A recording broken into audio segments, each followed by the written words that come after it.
Hello and welcome to Hope Tushant. I hope you're in best of your health and spirit. All important economic current affair in just one shot.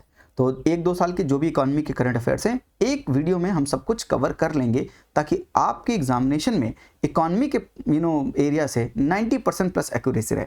Video के अंत में मैं आपको ये बताऊंगा कि economy में क्या करके जाएं तो पक्का 90% प्लस एक्यूरेसी रहेगी। तो पूरा करंट अफेयर का जो कॉन्टेक्स्ट में सब कुछ बिल्डअप करके लास्ट में आपको कुछ चीज़ें बताऊंगा, वो अपने दिमाग में रखिएगा तो आपको इकोनॉमी में कोई भी दिक्कत नहीं होगी। इकोनॉमी में जो करंट अफेयर्स मैंने सेलेक्ट किए हैं they are based on 3 things. Examiner का mindset that is called themes, second previous year questions किस तरह से पूछता है, एंड थर्ड करंट अफेयर पूछे जाने की प्रोबेबिलिटी कितनी होगी। ये 3 चीज़ों को लेकर मैंने ये करंट अफेयर सेलेक्ट किए हैं जो आपको एग्जामिनेशन में बहुत मदद कर सकते हैं। आइए वन बाय वन उन करंट अफेयर्स को देखते हैं और समझने की कोशिश करते हैं। तो कुछ इस तरह से आपके लिए मैं मेहनत करके लाया हूँ। बहुत मेहनत लगती है और ये मेहनत करनी पड़ती है ताकि आपके पास एक क्वालिटेटिव कंटेंट को पहुंचाया जा सके, वो चीज़ें बताई जा सके जो एग्जामिनर के पर्सपेक्टिव से इंपॉर्टेंट है।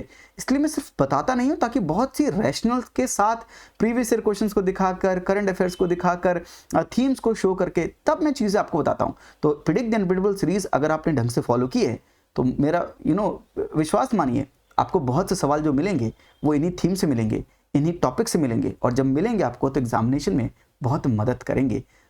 बाकी आपकी इच्छा है। चलिए यूपीएससी प्री 2024 के कॉन्टेक्स्ट में इकोनॉमी के करंट अफेयर। पहला इंपॉर्टेंट थीम है GDP inclusive growth and development. कहाँ पर मेंशन है?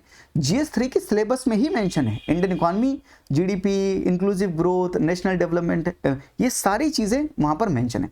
विच मीन्स कि क्या ये एक इंपॉर्टेंट थीम है, एग्जामिनर सवाल पूछता है। तो जब आप प्रीवियस ईयर क्वेश्चंस का एनालिसिस करेंगे तो वहाँ पे बहुत ढेर सारे सवाल हैं जो उन्होंने इनसे पूछ रखा है। नेशनल इनकम से सवाल पूछ रखा है, पोटेंशियल जीडीपी से मेंस में सवाल पूछ रखा था। तो सवाल आईकॉर के बारे में सवाल है, अपॉर्चुनिटी कॉस्ट के बारे में सवाल है, जीडीपी डिफ्लेटर के बारे में सवाल है, डेप्रिसिएशन के बारे में। ये सारे कॉन्सेप्ट हैं कहाँ पर? ये सारे कॉन्सेप्ट हैं GDP inclusive growth and development में। तो यहाँ से आपको एक काम हमेशा करना है, जो करंट अफेयर इस वीडियो में तो करंट अफेयर कवर हैं, पर आपको स्टैटिक हमेशा जानना है। कॉन्सेप्चुअल बेसिस पर सवाल बनते हैं इकोनॉमी के। अगर आपके कॉन्सेप्ट क्लियर हैं तो मैं आपको कह सकता हूं पूरे दावे के साथ कि 90% प्लस एक्यूरेसी रहेगी। कॉन्सेप्ट स्ट्रॉन्ग कीजिए इकोनॉमी में। Economy is all about making concept, all about feeling the concept and than thinking in a right direction. अगर ये आप कर लेंगे इकोनॉमी में, आपके आंसर्स कभी गलत हो ही नहीं सकते, चाहे कितने भी वीक स्टूडेंट क्यों ना हो। अगर आपने इकोनॉमी सही से समझ ली मुझसे तो आपके इकोनॉमी में 90% प्लस एक्यूरेसी रहेगा। तो पहले ये बताना चाहता हूँ कि इससे मेन कॉन्सेप्ट आप जरूर पढ़िएगा, जैसे जीडीपी। What is GDP? अगर मैं सिंपल लैंग्वेज में आपको बताऊं, जैसे आपका घर होता है, आपकी घर की बाउंड्री होती है, वैसे देश का एक डोमेस्टिक टेरिटरी है। इस डोमेस्टिक टेरिटरी में जितने भी गुड्स एंड सर्विसेज प्रोड्यूस किए जाएंगे, गुड्स बोले तो जैसे कि फार्मर है वो पोटैटो का प्रोडक्शन कर रहा है, टोमेटो का प्रोडक्शन कर रहा है, सर्विसेज नाई आपके बाल काट रहा है, तो जो वस्तुएं हैं और सेवाएं हैं, तो किसी भी देश की डोमेस्टिक टेरिटरी के भीतर जितना भी गुड्स एंड सर्विसेज का प्रोडक्शन करेंगे, उनकी जो फाइनल वैल्यू होगी, final value of final goods and services that has been produced within the domestic territory of a nation in 1 year is called GDP of that nation। GDP का मतलब होता है gross. अब मैं स्टैटिक यहाँ पे समझाऊंगा तो बहुत लंबी वीडियो हो जाएगी, पर आई होप कि you know what is GDP, gross domestic product. Gross मतलब एग्रीगेट, एग्रीगेट मीन्स कुल मिलाकर, यानी भारत की टेरिटरी के भीतर जितने भी है सबको मिलाकर। डोमेस्टिक मतलब है डोमेस्टिक टेरिटरी और प्रोडक्ट का मतलब है गुड्स एंड सर्विसेज। तो भारत की डोमेस्टिक टेरिटरी के भीतर जितना भी फाइनल गुड्स एंड सर्विसेज का प्रोडक्शन किया जाएगा किसी भी एक वर्ष में, उसको भारत का जीडीपी कहा जाएगा। और हम हमेशा जीडीपी के बारे में तो बात करते हैं। अगर मोदी साहब बोलते हैं भारत को विश्वगुरु बनना है, तो विश्वगुरु बिना जीडीपी को बढ़ाए कैसे बनेंगे? अगर हमारी आज जीडीपी की वैल्यू अप्रॉक्स $3 ट्रिलियन की इकॉनमी है, और अगर यूएस की 22 ट्रिलियन डॉलर की इकॉनमी है, चाइना की 18 ट्रिलियन डॉलर की इकॉनमी है, तो समझिए हम कितना पीछे हैं। और इसीलिए उस रेस में आगे जाने के लिए हमें अपना जीडीपी ही बढ़ाना पड़ेगा। अंत में अगर ग्लोबल लीडर बनने का सपना है तो ग्रॉस डोमेस्टिक प्रोडक्ट को बढ़ाना पड़ेगा, विच मीन्स ये वैल्यू को हमें बढ़ाना पड़ेगा। इस कॉन्टेक्स्ट में जीडीपी बड़ा इंपॉर्टेंट है। What is potential GDP? Potential GDP मतलब जीडीपी कितना बढ़ा सकते हैं। यस, तो एक कॉन्सेप्ट होता है। अब यहाँ पे सारे कॉन्सेप्ट एक्सप्लेन नहीं करेंगे, अदरवाइज बहुत लंबा वीडियो हो जाएगा।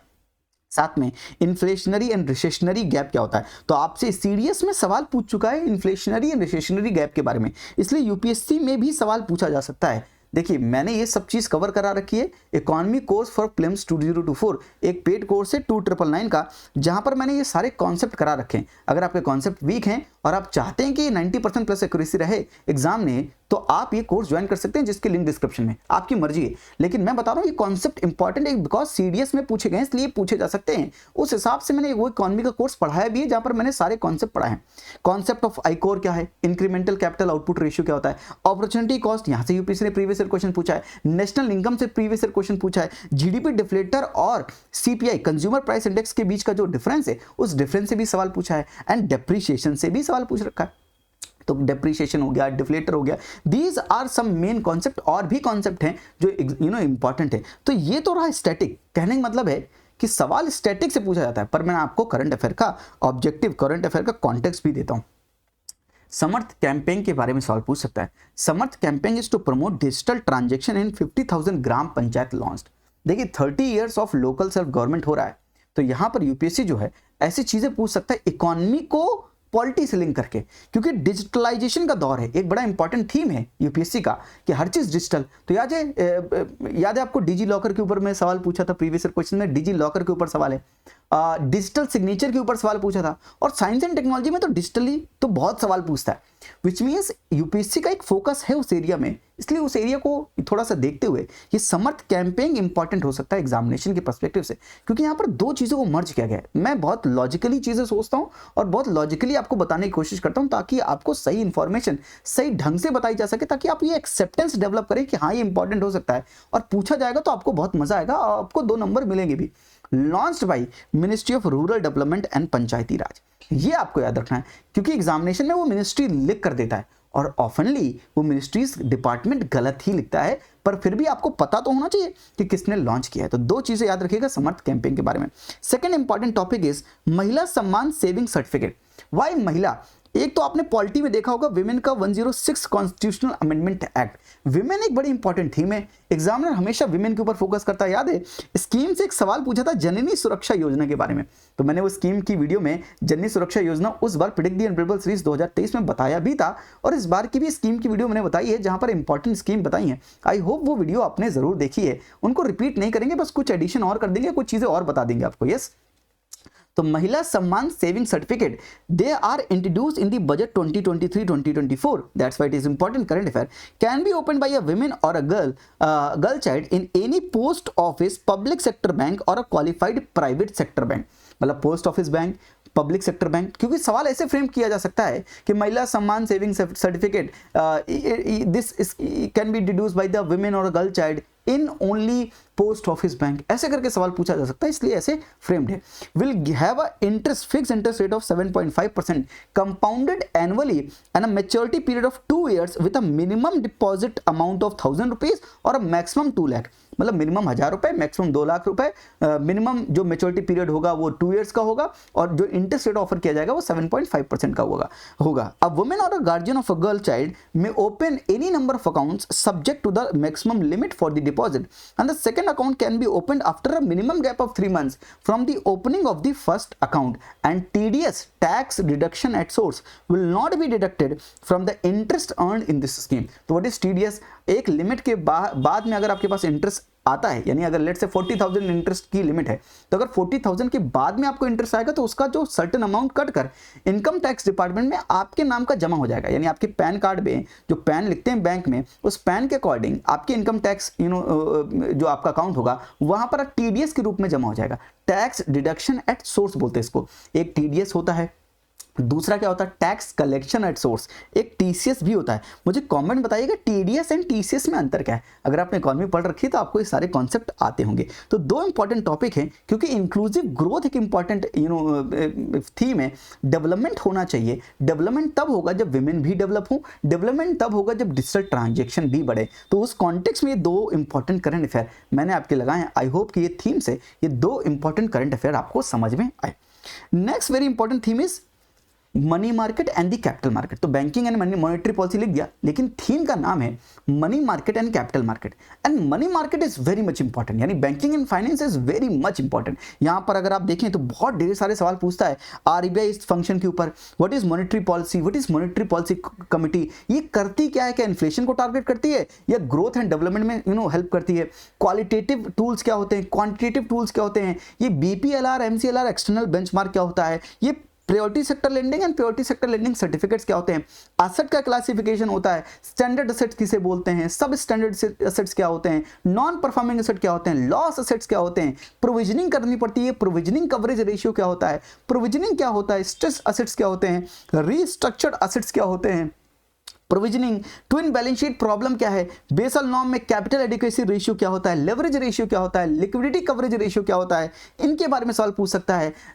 टाइप्स ऑफ बैंक्स पूछ सकता है, रीजनल रूरल बैंक्स क्या होता है, स्मॉल फाइनेंस बैंक हो गया, पेमेंट बैंक्स हो गए, कोऑपरेटिव बैंक्स हो गए, ऑल इंडिया फाइनेंशियल इंस्टीट्यूशंस के बारे में पूछ सकता है आपको, एनबीएफसीज के ऊपर में सवाल पूछ सकता है, नेफेड के बारे में सवाल पूछ सकता है, national bank for financing infrastructure and development, ये डेवलपमेंट फाइनेंशियल इंस्टीट्यूशंस के ऊपर सवाल पूछ सकता है, नरसिम्हम कमेटी हो गया, बैड बैंक हो गया, जहां पर asset construction company, asset management companies, ये क्या होती हैं, insolvency and bankruptcy code, all very important topic, RBI की रिटेल डायरेक्ट स्कीम क्या है, दो बार सवाल पूछा है, यूपीआई रिलेटेड टॉपिक्स की यूपीआई क्या होता है, यूपीआई पे नाउ क्या है, आधार इनेबल्ड पेमेंट सिस्टम क्या है, ई रूपी क्या होता है, what is difference between e rupee and CBDC, non fungible tokens क्या होते हैं, ये सारे इंपॉर्टेंट टॉपिक्स हैं मनी मार्केट से, और भी हैं, मैं just to give you context, देखिए हर चीज लिखी नहीं जा सकती, बहुत से टॉपिक है, हर चीज लिख नहीं सकता मैं, फिर भी कोशिश मेरी पूरी है कि मैं आपको कॉन्टेक्स्ट दे सकूं, लेकिन सारे टॉपिक्स में कॉन्टेक्स्ट देना भी बड़ा मुश्किल हो जाएगा, अदरवाइज करंट अफेयर कब पढ़ाऊंगा।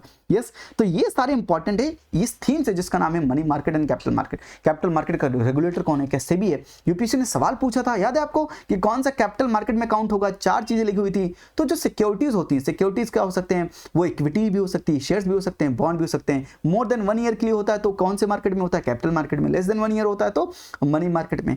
थोड़ा सा ये चीजें हमने बेसिक समझा था, तभी 2023 का सवाल जो आया था वो आराम से कर पाए थे, अदरवाइज नहीं कर पाते। और मैं आपको बताना चाहूंगा जो भी हमने क्वेश्चन का एनालिसिस किया था 2023 के प्री के बाद इकोनॉमिक क्वेश्चन का एनालिसिस, यूपीएससी के आंसर की के हिसाब से कोई भी सवाल गलत नहीं है। अगर आप सही से लॉजिक लगाएं, सही कॉन्सेप्ट लगाएं तो आपके सवाल गलत हो ही नहीं सकते, बस वो लॉजिक और कॉन्सेप्ट आपको लगाने की देर है। मैं 90% बोल रहा हूं आपको एक्यूरेसी आएगी इकोनॉमी में तो आएगी, पर शर्त यही है कि आप सही ढंग से पढ़ें जरूर, चीजों को समझें जरूर। चलिए कुछ इंपॉर्टेंट चीजें, डोमेस्टिकली सिस्टमेटिकली इंपॉर्टेंट बैंक, इनके बारे में सवाल पूछ सकता है। ये बैंक क्या होते हैं, they are too big to fail, means इनका जो असेट का साइज होता है या ये जो बिजनेस कर रहे हैं they are more than 2% of GDP. अगर ये बैंक फेल हो गए तो बड़ी दिक्कत हो जाएगी, इसलिए इनको बोलते हैं domestically systemically important bank, DSIB. Consider too big to fail and they are very crucial to economy since their failure can cause a widespread economic disruption. Yes, and classification recommended by the Financial Stability Board of the Basel Committee on the Banking Supervision। ये important है, ये financial stability board क्या होता है इसके बारे में भी जरूर पढ़िएगा। And domestically systemically important bank में कई तरह की बकेट होते हैं, bucket 1, bucket 2, bucket 3, bucket 4, bucket 5। ये बकेट बनाई जाती है, इसमें किसी बैंक को अगर इसी बकेट में रखना, let's say this is bucket 1, bucket 2, bucket 3, bucket 4, bucket 5, तो बकेट 1 में जिस बैंक को भी रखेंगे उसको additional tier 1 capital. Now tier 1 capital आपको समझानी पड़ेगी, प्लीज जाकर, अगर आप पेड कोर्स अफोर्ड नहीं कर सकते, इंडियन इकोनॉमी का फ्री कोर्स का प्लेलिस्ट है, वो जाकर कम से कम चेक कर सकते हैं, अगर वो कर लेंगे तो भी बहुत मदद हो जाएगी। वहां पर मैंने ये बेसल नॉर्म्स और ये डोमेस्टिकली सिस्टमेटिकली इंपॉर्टेंट बैंक ये सबको समझा रखा। तो 0.2% of additional tier 1 capital maintain करनी पड़ती है। अगर बकेट 2 में तो 0.4, बकेट 3 में 0.6, 0.8 and 1% of additional tier 1 capital in bucket 5। और रिसेंटली 2022 में एचडीएफसी को किस में रखा गया, बकेट 1 में रखा गया। एसबीआई बकेट 3 में है। तो कुछ चीजें आपको बता रहा हूं, आईसीआईसीआई कहां पर है, क्या वो बकेट 1 में है क्या, मुझे बताइएगा कमेंट बॉक्स में। यस, एचडीएफसी को 2022 में रिसेंटली बकेट 1 में रखा गया है, which means HDFC has to maintain 0.2% of tier 1 capital, additional tier 1 capital. तो एक कैपिटल एडिक्वेसी रेशियो होता है बेसल नॉर्म्स में, आपने पढ़ा होगा, उसमें भी टीयर 1 कैपिटल मेंटेन करनी पड़ती है। क्या वो 5.5% है? यस, वो किसका 5.5%, मुझे जरूर बताइएगा, ये कॉन्सेप्ट बड़े इंपॉर्टेंट है एग्जामिनेशन के पर्सपेक्टिव से। तो 0.2% एडिशनल टीयर 1 कैपिटल मेंटेन करना पड़ता है अगर आप पहली बकेट में है। सो ये डोमेस्टिकली सिस्टमेटिकली इंपॉर्टेंट बैंक्स बड़े इंपॉर्टेंट है। ऐसे इंश्योरेंस कंपनी में domestically systemically important insurance companies कौन सी इंपॉर्टेंट है वो भी जाकर एक बार जरूर देखिएगा। साथ में ये प्रोविजनिंग का रेशियो, ये प्रोविजनिंग कवरेज रेशियो क्या होता है, लोन का लॉस प्रोविजन करना पड़ता है। Bank has to set aside a portion of expected loan repayment from all loans in their portfolio to cover the losses either completely or the partial as mandated by the RBI. तो bank थोड़ा सा estimate करता है कि अगर मैंने इतने loan दिए हैं तो कुछ लोन जो होंगे वो नॉन परफॉर्मिंग हो सकते हैं या लॉस एसेट की कैटेगरी में भी बाद में जा सकते हैं। तो अगर वो लॉस हो जाएंगे तो उसके लिए कुछ प्रोविजनिंग करना पड़ेगा। वो प्रोविजनिंग जो करते हैं उसको हम बोलते हैं कि प्रोविजनिंग, और उसी के हिसाब से हम प्रोविजनिंग कवरेज रेशियो भी निकालते हैं। And these are expected loss based approach. Yes, bank will need to classify financial assets depending upon the assets credit loss on them at the time of the initial recognition as well as on each subsequent reporting date and make necessary provision, and this method is followed by the NBFCs also. तो ये provisioning coverage ratio जो मैंने आपको बोला वो important है, जरूर पढ़ के जाएगा. Third important topic is RBI's report on trends and progress of banking in India, and the findings of the report was capital to risk weighted asset ratio, जो हमारा CAR जिसे हम बोलते हैं, capital adequacy ratio बोलते हैं, that is 16%. और हमें मेंटेन कितना करना है? क्या आप मुझे नंबर बता सकते हैं? बेसल नॉर्म के अकॉर्डिंग कितना करना है? बेसल नॉर्म के अकॉर्डिंग, बेसल 3 के अकॉर्डिंग मोर प्रिसाइसली, और RBI के अकॉर्डिंग मुझे कितना कैपिटल एडिक्वेसी रेशियो मेंटेन करना है, और जो हमारा भी कैपिटल एडिक्वेसी रेशियो है क्या वो मोर है जो हमें मेंटेन करना है? अगर ज़्यादा अच्छा मेंटेन कर रहे हैं तो क्या हमारी बैंकिंग की पावर अच्छी है? क्या हमारी बैंकिंग स्टेबिलिटी अच्छी है? क्या बैंकिंग सेक्टर हमारा आज अच्छा परफॉर्म कर रहा है? क्योंकि हमारे नॉन परफॉर्मिंग एसेट भी कम हो रहे हैं, ट्विन बैलेंस शीट की प्रॉब्लम भी जा रही है, कहीं ना कहीं बैंकिंग सेक्टर के रिजिलियंट बिल्ड कर रहा है. ऐसे सवाल मेंस में भी आपसे पूछे जा सकते हैं.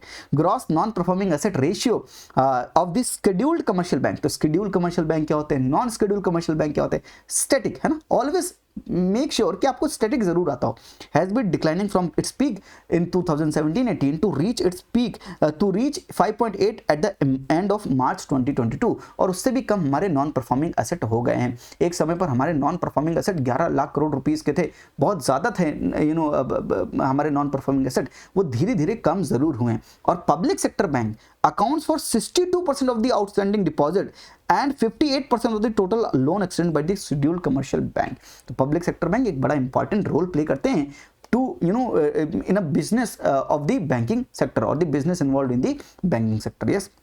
The next important theme is lightweight payment and settlement system. तो RBI का याद है एक एक्ट है जिस एक्ट के according payment and settlement system सब कुछ चलता है, payment and settlement act of 2007. उसके हिसाब से सारा कुछ पेमेंट एंड सेटलमेंट होता है. What is payment?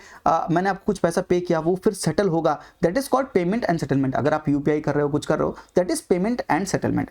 तो reserve bank of India has conceptualized a lightweight payment and settlement system. It is addition to the already existing NEFT, RTGS and the UPI payment system and would be made available on the need basis and in times of emergency like natural calamity or the war like situation. तो lightweight payment system कोई अलग से नहीं, but ये addition में ही जो NEFT होता है, जो RTGS होता है, जो UPI पेमेंट होता है, उन्हीं के उसमें ही इंटीग्रेटेड है. ये लाइट वेट है. थोड़ा सा light weight means not on the basis of weight. इसके बारे में थोड़ी क्लैरिटी आगे चल के RBI और भी देगा. अभी तो ये कॉन्सेप्ट लाया गया है. यस, पर ये कॉन्सेप्ट के बारे में पूछे, ये कॉन्सेप्ट कहाँ पर है, तो कम से कम इतना पता होगा किसने इंट्रोड्यूस किया है और किसके बारे में है. Yes.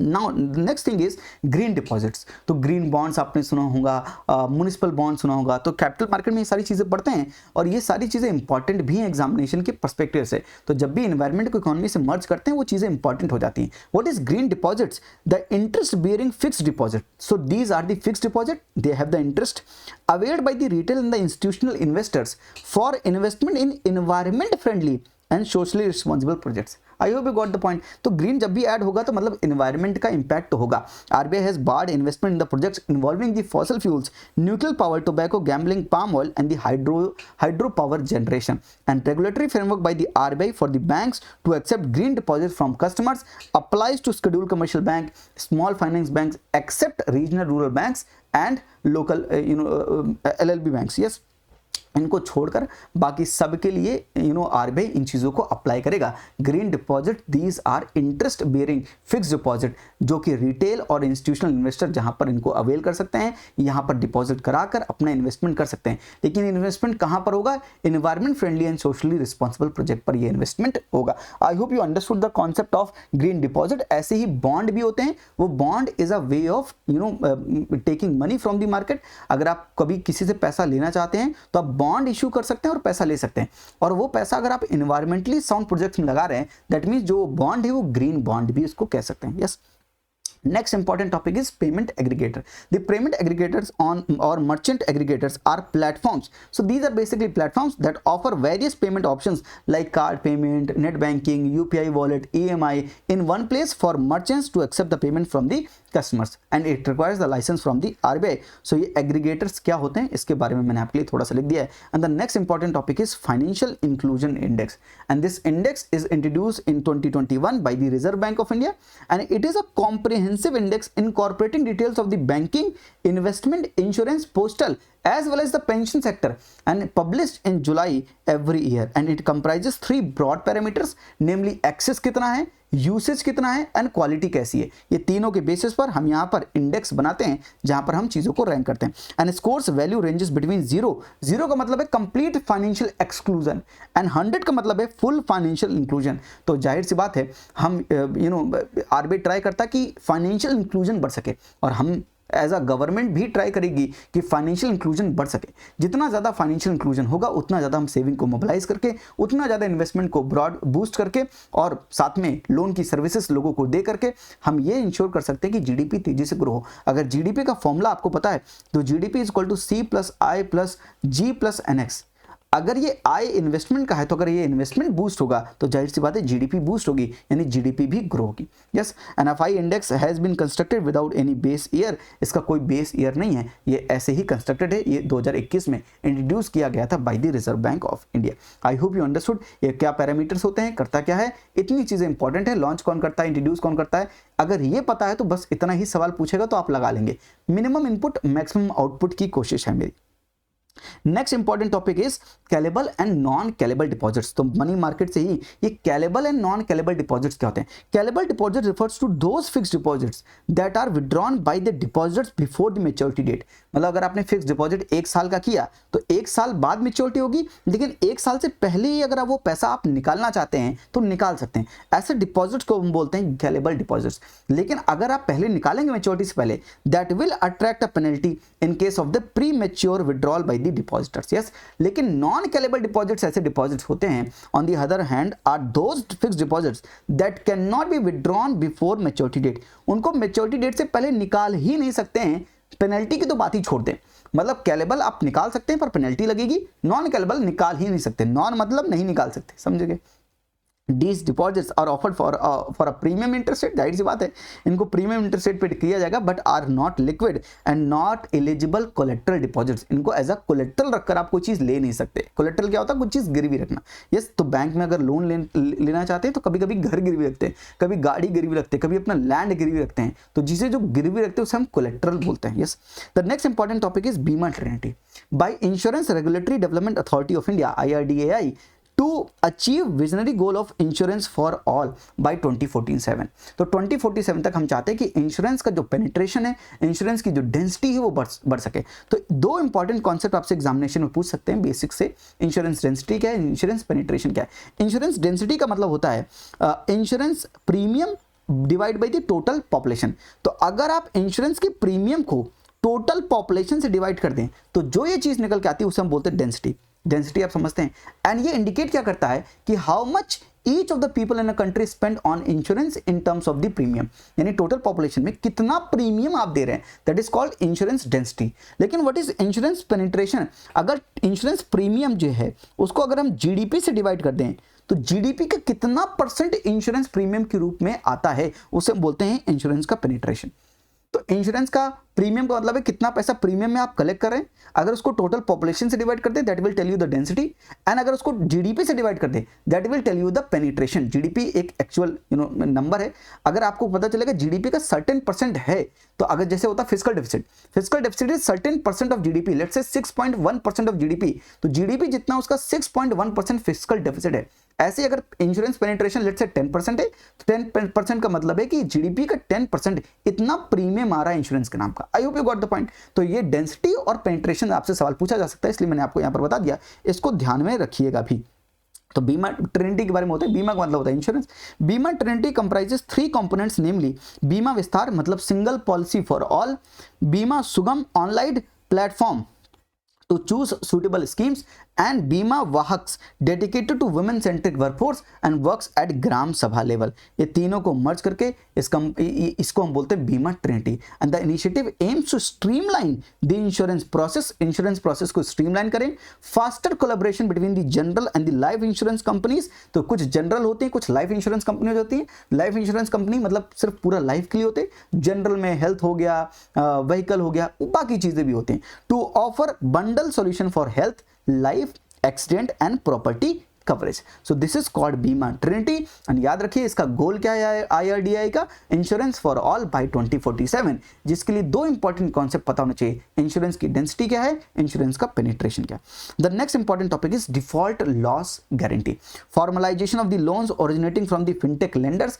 It is a arrangement between two regulator entities, या तो दो रेगुलेटर एंटिटीज हो या एक रेगुलेटर एंटिटीज हो और दूसरा फिनटेक लेंडिंग सर्विस प्रोवाइडर हो। इन दोनों के बीच में एक एग्रीमेंट होता है जहां पर जो ये LSP होता है, लेंडिंग सर्विस प्रोवाइडर होता है, या फिनटेक लेंडिंग सर्विस प्रोवाइडर होता है, फिनटेक लेंडिंग सर्विस प्रोवाइडर होता है, ये गारंटी करता है कि जो भी लॉस होगा आपको up to a certain threshold, उस लॉस को हम कवर कर लेंगे। सो यहां पर लिखा हुआ whereby LSP guarantees to compensate the RE मतलब होता है regulated entities to for the loss due to default up to a certain threshold of the loan portfolio. यानी अगर आपको पहली बार में जितना लॉस हो जा रहा है उस लॉस को कवर करने के लिए, since losses are covered only for a certain threshold under this arrangement, it is called first loss default guarantee और FLDG। यस, तो सर्टेन अमाउंट के लिए लॉस को की भरपाई करने के लिए ये डिफॉल्ट लॉस गारंटी है। ये दो रेगुलेटेड एंटिटीज के बीच में भी हो सकता है, एक regulated entities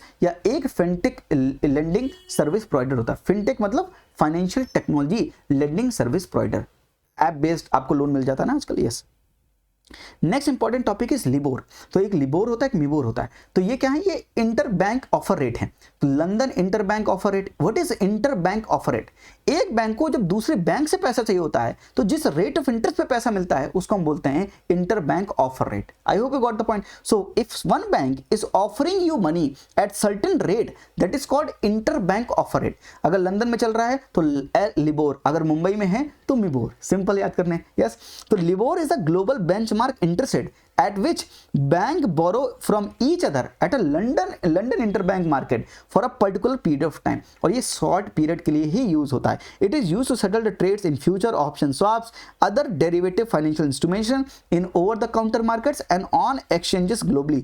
LIBOR and the MIBOR would cease to be representative benchmark from June 2023। That's why it was a news। और यहाँ से आपको LIBOR और MIBOR के बारे में पूछ सकते हैं या इंटरबैंक ऑफर रेट के बारे में पूछ सकते हैं। I hope you understood the thing कि ये एग्जामिनेशन के पर्सपेक्टिव से क्यों इंपॉर्टेंट है, और साथ में जितना भी इसका बैकवर्ड लिंकेज है, जितना भी स्टैटिक है, वो भी इंपॉर्टेंट है। Next important topic is vostro account. Vostro account, इसके ऊपर मैंने वीडियो बनाई है, चाहे तो टेलीग्राम पे मैं इसका लिंक डाल दूंगा, आपको वॉस्त्रो और नोस्त्रो दोनों समझ में आ जाएगा। बड़ी इंपॉर्टेंट कॉन्सेप्ट है, आप आराम से समझ लेंगे। Vostro account is an account that a domestic bank holds for a foreign bank in the domestic banks currency. That is Indian bank holding an account for a US based agency in a rupee।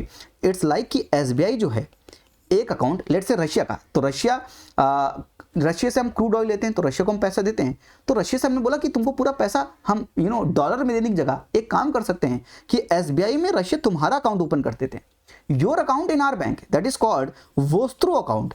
ये vostro account Russia का हम open कर देंगे तो जो भी जैसे crude oil का, Russia,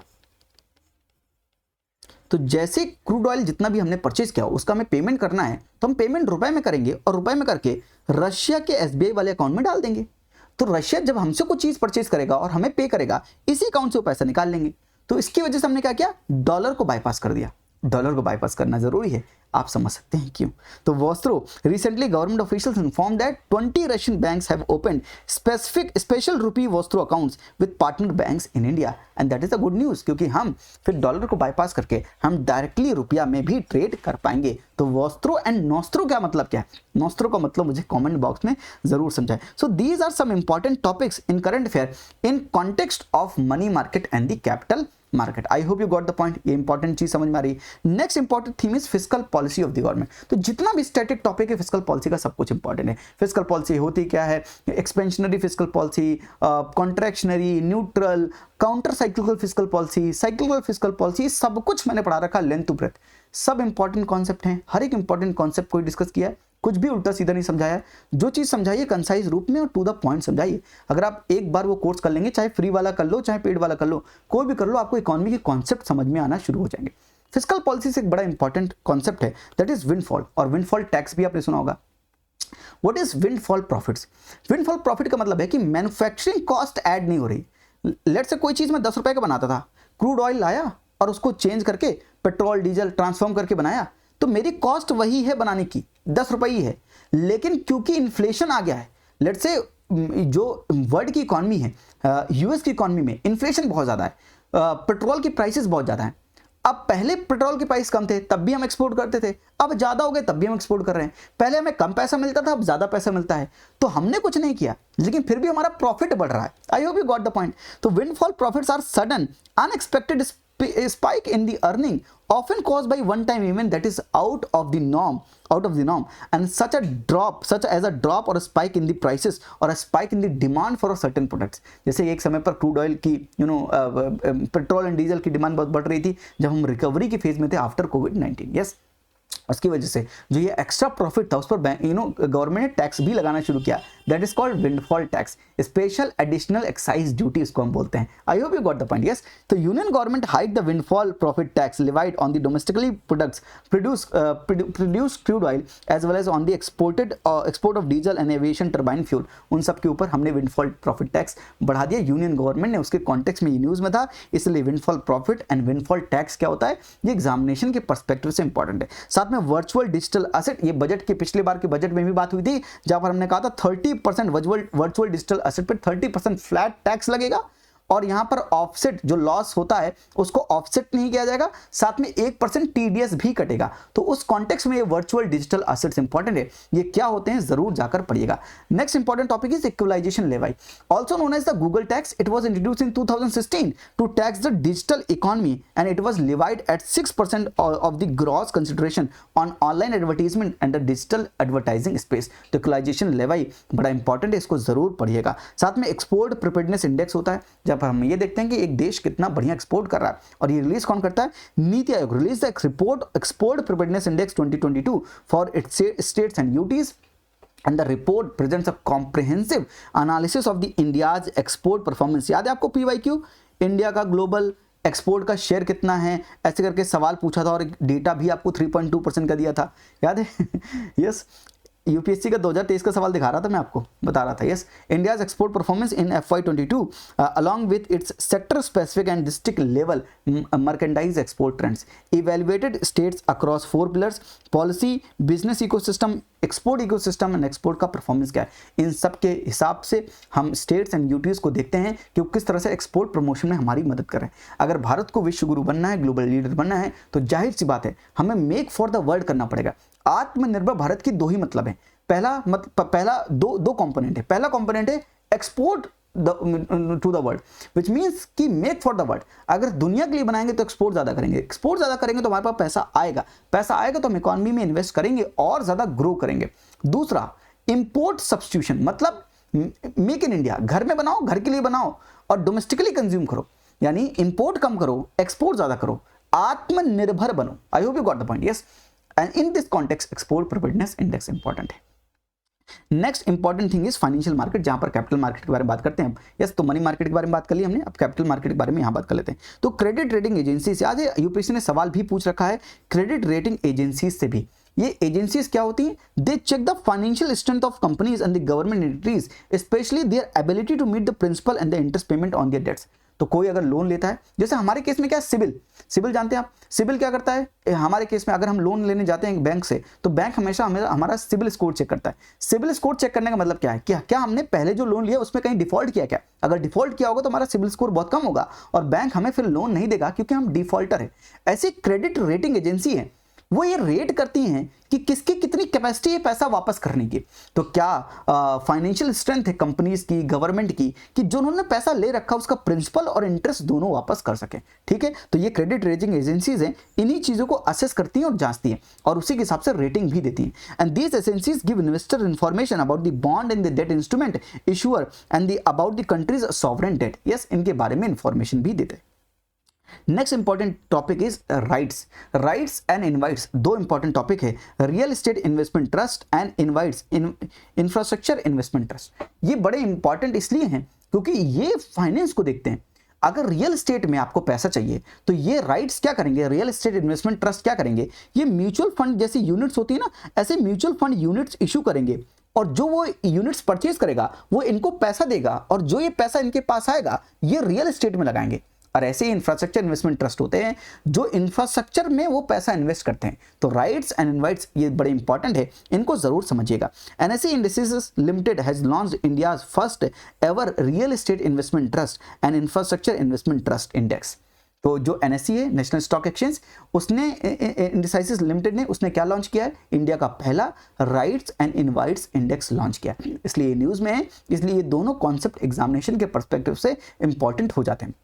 Rights are publicly traded like a mutual funds and offer investors a means of investing in real estate without having to purchase physical properties themselves। जैसे सॉवरेन गोल्ड बॉन्ड है, sovereign gold bond एक paper है, जो वो paper खरीदेगा, let's say कि मैं 2024 में ये सॉवरेन गोल्ड बॉन्ड का पेपर खरीद रहा हूँ, लेट्स से मैं 7,000 रुपीज में खरीद रहा हूँ, तो 7,000 रुपीज में अगर मैंने ये खरीदा एंड अगर इसको रिडीम करना है लेट्स से 2030 में, तो 2030 में जो गोल्ड का प्राइस, लेट्स से मैंने 1 ग्राम अभी खरीदा है जिसकी कीमत 7,000 रुपीज है एंड 2030 में इसी 1 ग्राम की जितनी भी कीमत होगी लेट्स से वो 11,000 है, तो मुझे 11,000 रुपीज मिलेंगे और हर साल मुझे कुछ इंटरेस्ट भी मिलता रहेगा half yearly sovereign gold bonds पे।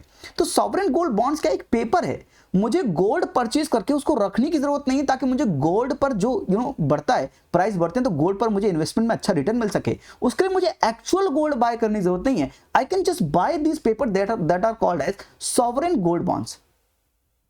वैसे ही मुझे किसी प्रॉपर्टी में इन्वेस्ट करना नहीं है। जैसे कुछ लोग क्या करते हैं, घर खरीद लेंगे और घर की कीमत बाद में बढ़ेगी तो फिर बेचकर पैसा कमाएंगे।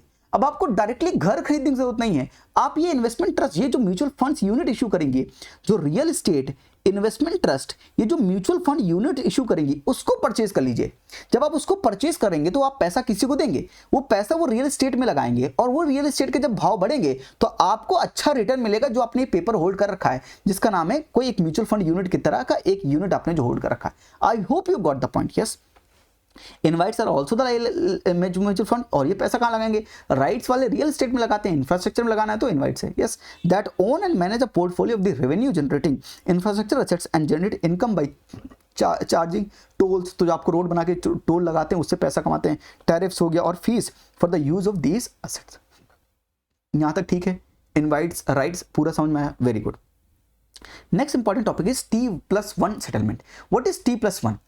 T+1 मतलब जिस दिन ट्रांजेक्शन हुआ +1, मतलब अगर आपने कोई शेयर परचेज किया, let's say I have purchase today, let's say Reliance का कोई शेयर मैंने परचेज किया, तो अगर आज तारीख है, लेट्स से एग्जांपल मान लेते हैं, अगर आप 24 मई है, अगर 24 मई को मैंने ये परचेज किया है तो जिस दिन ट्रांजेक्शन हुआ है +1 डे में ये फिर शेयर मुझे पूरा डिलीवर किया जाएगा और मेरा पैसा उन तक पहुंच जाएगा।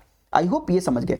तो ये पहले ज्यादा था, ये पहले T+2 था और फिर इसको घटाकर T+1 किया है, इसलिए इंपॉर्टेंट है। The interval of the time between the trade date on which an order is executed in the market and the settlement date on which a trade is deemed final is known as the trade settlement period in the securities industries and T+1 settlement cycle means that trade related settlements must be done within the 24 hours of the completion of the transaction, T+1 day. Yes, next important topic is retail direct scheme, जहां पर आपको अगर government securities खरीदनी है तो पहले government securities banks खरीद सकते थे, बड़ी बड़ी एंटिटीज खरीद सकते थे।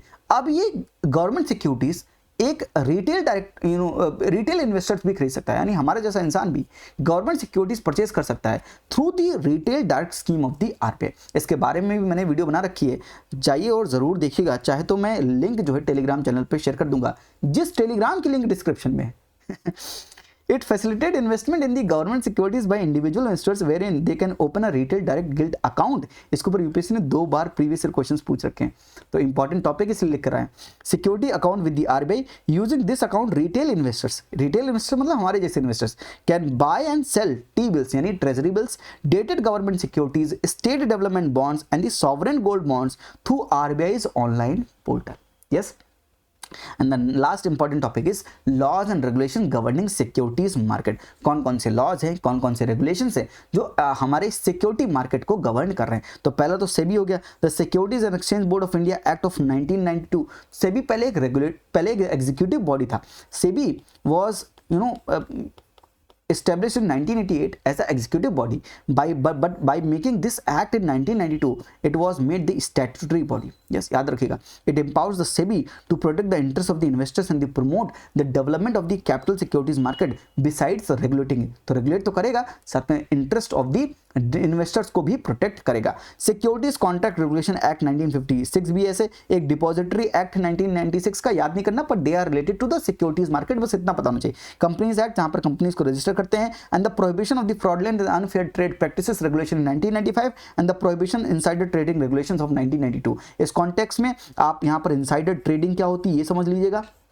इनसाइडर ट्रेडिंग, कोलोकेशन स्कैम क्या होता है, कोलोकेशन, ये एल्गो ट्रेडिंग क्या होता है, ये सारे कॉन्सेप्ट इंपॉर्टेंट है। मैंने हमेशा बोला है स्टैटिक इज द किंग, इससे स्टैटिक खींचिए और उनको तैयार कीजिए, आपको पूरा मजा आएगा। यस, तो करंट अफेयर से these are important topic from the financial market. Next important theme is poverty and unemployment. इस बार मेंस में भी सवाल पूछा था पॉवर्टी एंड अनएम्प्लॉयमेंट से, और यहाँ पर इंपॉर्टेंट चीज है क्या है, पीरियोडिक लेबर फोर्स सर्वे। तो पीरियोडिक लेबर फोर्स सर्वे होता क्या है, ये करता क्या है, पॉवर्टी क्या होता है, हेड काउंट रेशियो क्या होता है, ये सब कुछ आपको पता होना चाहिए। अनएम्प्लॉयमेंट क्या होता है, अनएम्प्लॉयमेंट रेट क्या होता है, एम्प्लॉयमेंट रेट क्या होता है, लेबर फोर्स पार्टिसिपेशन रेट क्या होता है, वर्किंग एज पॉपुलेशन रेशियो क्या होता है, ये सब कुछ आपको पता होना चाहिए। Periodic labour force survey annual report 2022-23 was released by the ministry of statistics and programming implementation, MoSPI के द्वारा रिलीज किया जाता है report. And the survey release 3 employment unemployment indicators, namely labour force participation rate कितना है, the percentage of the working population in the labour force. तो labour force में जो लोग हैं, जो लोग एक्चुअल में काम ढूंढ रहे हैं, जिनके पास कैपेसिटी है काम करने की, they are able to work, they are searching for work, उनको लेबर फोर्स में काउंट करते हैं और उन्हीं के परसेंटेज को बोलते हैं labour force participation rate. The percentage of the working population in 1564 in the labour force working or seeking or available for work in the total population. तो पूरे पॉपुलेशन में, वर्किंग पॉपुलेशन का मतलब ये नहीं, यहाँ पे आप वर्किंग हटा दो, that those people who are looking for work, who are searching for work, who are available to work, ऐसे लोग जो काम ढूंढ रहे हैं, काम करना चाहते हैं, टोटल पॉपुलेशन का वो कितना हिस्सा है जो काम करना चाहता है, उसको हम बोलते हैं लेबर फोर्स पार्टिसिपेशन रेट। यानी कौन है जो लेबर फोर्स का पार्ट बन के लेबर फोर्स में पार्टिसिपेट करना चाहता है। And what is worker population ratio, the percentage of employed person in the total population. तो वर्कर पॉपुलेशन रेशियो है कि टोटल पॉपुलेशन में कितने लोग वर्कर हैं। And what is unemployment rate, जो लोग काम ढूंढ रहे हैं, मतलब लेबर फोर्स पार्टिसिपेशन रेट, जो लोग काम ढूंढ रहे हैं, दैट लेबर फोर्स में कितनों को काम नहीं मिला, उसको हम बोलते हैं unemployment rate. Percentage of persons unemployed among the person in the labour force. I hope you got the point. So यहां से पूरा स्टैटिक ड्रॉ करके समझिएगा, पूरा स्टैटिक समझिएगा, हर एक कॉन्सेप्ट आपको समझ में आएगा। नेक्स्ट इंपॉर्टेंट चीज, इंपॉर्टेंट टॉपिक इज ग्रामीण उद्यमी scheme. It is a unique multi skilling project under the ministry of skill development and entrepreneurship funded by the National Skill Development Corporation that aims to train the tribal student। तो याद रखिए UPSC इन पर बड़ा focus करता है, tribal students in the selected state for job roles relevant to the local economy. तो याद रखिए यहाँ पर स्किल डेवलपमेंट कॉर्पोरेशन के बारे में, नेशनल स्किल डेवलपमेंट कॉर्पोरेशन कौन फंड करता है, और ये क्या है, ये मल्टी स्किल प्रोजेक्ट है, मल्टी स्किलिंग प्रोजेक्ट है under the ministry of skill development. Yes, implemented under the सांसदीय संकुल योजना, and this project is being implemented in the 6 states Maharashtra, Rajasthan, Chhattisgarh, Madhya Pradesh, Jharkhand, Gujarat. तो लिखे कि पूरे इंडिया में इंप्लीमेंट किया जा रहा है, तो वो स्टेटमेंट गलत होगा। Has been extended in 49 ST clusters in 15 states and selected and led by the tribal MPs of the Rajya Sabha and the Lok Sabha. तो बताइए इतने बड़े बड़े लोग हैं, तो स्कीम कैसे इंपॉर्टेंट ना हो एग्जामिनेशन के परस्पेक्टिव से, जहां पर हम वल्नरेबल सेक्शन को ऊपर अपलिफ्ट भी कर रहे हैं, जहां पर हम ग्रोथ ग्रोथ नहीं डेवलपमेंट पर फोकस कर रहे हैं, जहां पर ऐसी स्कीम पर फोकस कर रहे हैं। तो ग्रामीण उद्यमी स्कीम इस कॉन्टेक्स्ट में इंपॉर्टेंट है जहां पर स्किल डेवलपमेंट के बारे में बात करें। फिर skill impact bond. Skill impact bond is India's first ever development impact bond. तो जो भी चीज फर्स्ट होती है एग्जामिनर का फोकस वहां पे आ जाता है। लॉन्च किसने किया है? Launch by the national skill development corporation for skilling and employment. The model developed under the ministry of skill development and entrepreneurship brings together the public private partnership and the collision of the mission aligned partners. माफ कीजिएगा, इनको read करके सुनाना पड़ रहा है, जहां पर समझाने की चीज आती है मैं समझाने की कोशिश करता हूं, लेकिन जो इकोनॉमी का कोर्स है वहां पर पूरा स्टैटिक समझाने वाला चीज है। यहां पर तो मैं आपको क्या ही बताऊं। अब अगर आपको बॉन्ड नहीं पता तो वो स्टैटिक का पार्ट है, अगर बॉन्ड पता होगा तो आपको पता है स्किल इंपैक्ट बॉन्ड क्या है। तो अगर आपको कुछ चीजें समझ ना आए, समझिए आपके स्टैटिक वीक है, उस स्टैटिक पढ़िए। अब हर चीज यहां पर एक वीडियो में कवर नहीं की जा सकती, जाहिर सी बात है। अगर मैंने वहां पर 30 लेक्चर्स इकोनॉमी कवर किए हैं, वो एक जगह पर कवर ऐसे कैसे हो सकते। It intends to achieve the goal of benefiting 50,000 young Indians over 4 years and 60% whom would be women. Again, women बड़ा इंपॉर्टेंट थीम है। स्किलिंग करना है, जब स्किल करेंगे तभी हम देश में जो हमारा डेमोग्राफी है उसका डिविडेंड ले पाएंगे। तो demographic dividend is very important theme. मैं इसमें सवाल भी पूछता डेमोग्राफिक डिविडेंड के ऊपर, और उसी कॉन्टेक्स्ट में स्किल इंपैक्ट बहुत इंपॉर्टेंट है। I hope you are merging things and understanding from the examiner's point of view. Atal innovation mission launches ATL Sarathi.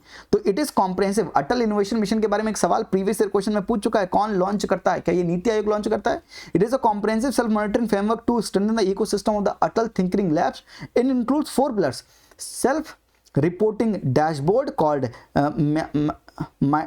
my Atal dashboard, cluster based approach and performance enabled metrics and the compliance SOPs। तो ये सारे indicator से ये pillar है जिसके basis पर ATL सारथी नाम का ये हमने लॉन्च किया। Yes, project Amber launched by the Ministry of Skill Development and Entrepreneurship in the collaboration with the Generation India Foundation and Amazon Web Services India Private Limited AWS India under the संकल्प programme. तो संकल्प programme के अंदर ये launch किया project अंबर। ये किसने launch किया? मिनिस्ट्री ऑफ स्किल डेवलपमेंट ने। और इसका एम क्या है? इसका एम है to provide training to 30,000 youth, 50% whom would be women। Again women, again training, again skill, again the project का नाम क्या है? प्रोजेक्ट अंबर, याद रखिएगा। And these learners will take part in the Amazon web service restart, a workforce development programme for unemployed and under employed individuals. तो unemployed क्या होता है? अंडर एम्प्लॉयमेंट क्या होता है? साइक्लिकल अनएम्प्लॉयमेंट क्या होता है? ये जितने टाइप के अनएम्प्लॉयमेंट है वो स्टैटिक का पार्ट है, वो उसको जरूर पढ़िएगा। गिग वर्कर्स, तो ये गिग इकोनॉमी क्या होता है, गिग वर्कर्स क्या होता है, ये दोनों इंपॉर्टेंट चीजें। NITI Aayog report estimated that there are 7.7 million gig workers stated to grow to 23.5 million by 2930, which means. और ये गिग वर्कर्स के पास क्या सोशल सिक्योरिटी बेनिफिट होता है? क्या ये हमारा जो ट्रेडिशनल एम्प्लॉयर और एम्प्लॉय का रिलेशनशिप है उसमें आता है? नहीं आता है, they are out of that. So gig workers, क्या गिग वर्कर्स के ऊपर जो social code on social security है वो अप्लाई होता है क्या? मुझे जरूर बताइएगा। Code on Social Security 2020 defines a gig workers as a person who perform works or participate in a work arrangement and earns from such activities outside the traditional employer-employee relationship, like Uber, Zomato। जो riders होते हैं they are not traditionally employer relationship, उसके basis पर नहीं है, they are beyond that। They are categorized as platform, Zomato, Uber and non-platform based workers like construction worker। तो platform based भी हैं and non-platform based भी workers हैं, and these are important from exam perspective. तो gig workers and gig economy ये दोनों ही examination के परस्पेक्टिव से इंपॉर्टेंट है। Just a second. Next important topic, and the very important topic, is multi-dimensional poverty index. Please do read about the global multi-dimensional poverty index and the NITI Aayog national multi-dimensional poverty index। ये दोनों ही important है क्योंकि इस बार के presidential speech में भी था। NITI Aayog has recently launched a report, national multi-dimensional poverty index, a progressive review of 2023। एक global multi-dimensional poverty index भी होता है जहाँ पर 3 broad indicators होते हैं with equal weightage of 1/3 and the 10 सब इंडिकेटर्स दैट आर मेजर्ड। जैसे कि हेल्थ हो गया, हेल्थ में क्या क्या होगा? Nutrition, child adolescent mortality. Education में ईयर ऑफ स्कूलिंग देखते हैं, स्कूल अटेंडेंस देखते हैं। एंड स्टैंडर्ड ऑफ लिविंग में हम cooking fuel, sanitation, drinking water, housing, electricity, assets, ये सब देखते हैं। ये ग्लोबल मल्टीनेशनल पॉवर्टी इंडेक्स के क्या है? इंडिकेटर्स हैं। इनको जरूर पढ़िएगा। इसके इंडिकेटर्स में क्या है और नेशनल और ग्लोबल के बीच का अंतर क्या है? नेशनल में क्या कुछ एक्स्ट्रा है, जरूर जाकर देखिएगा।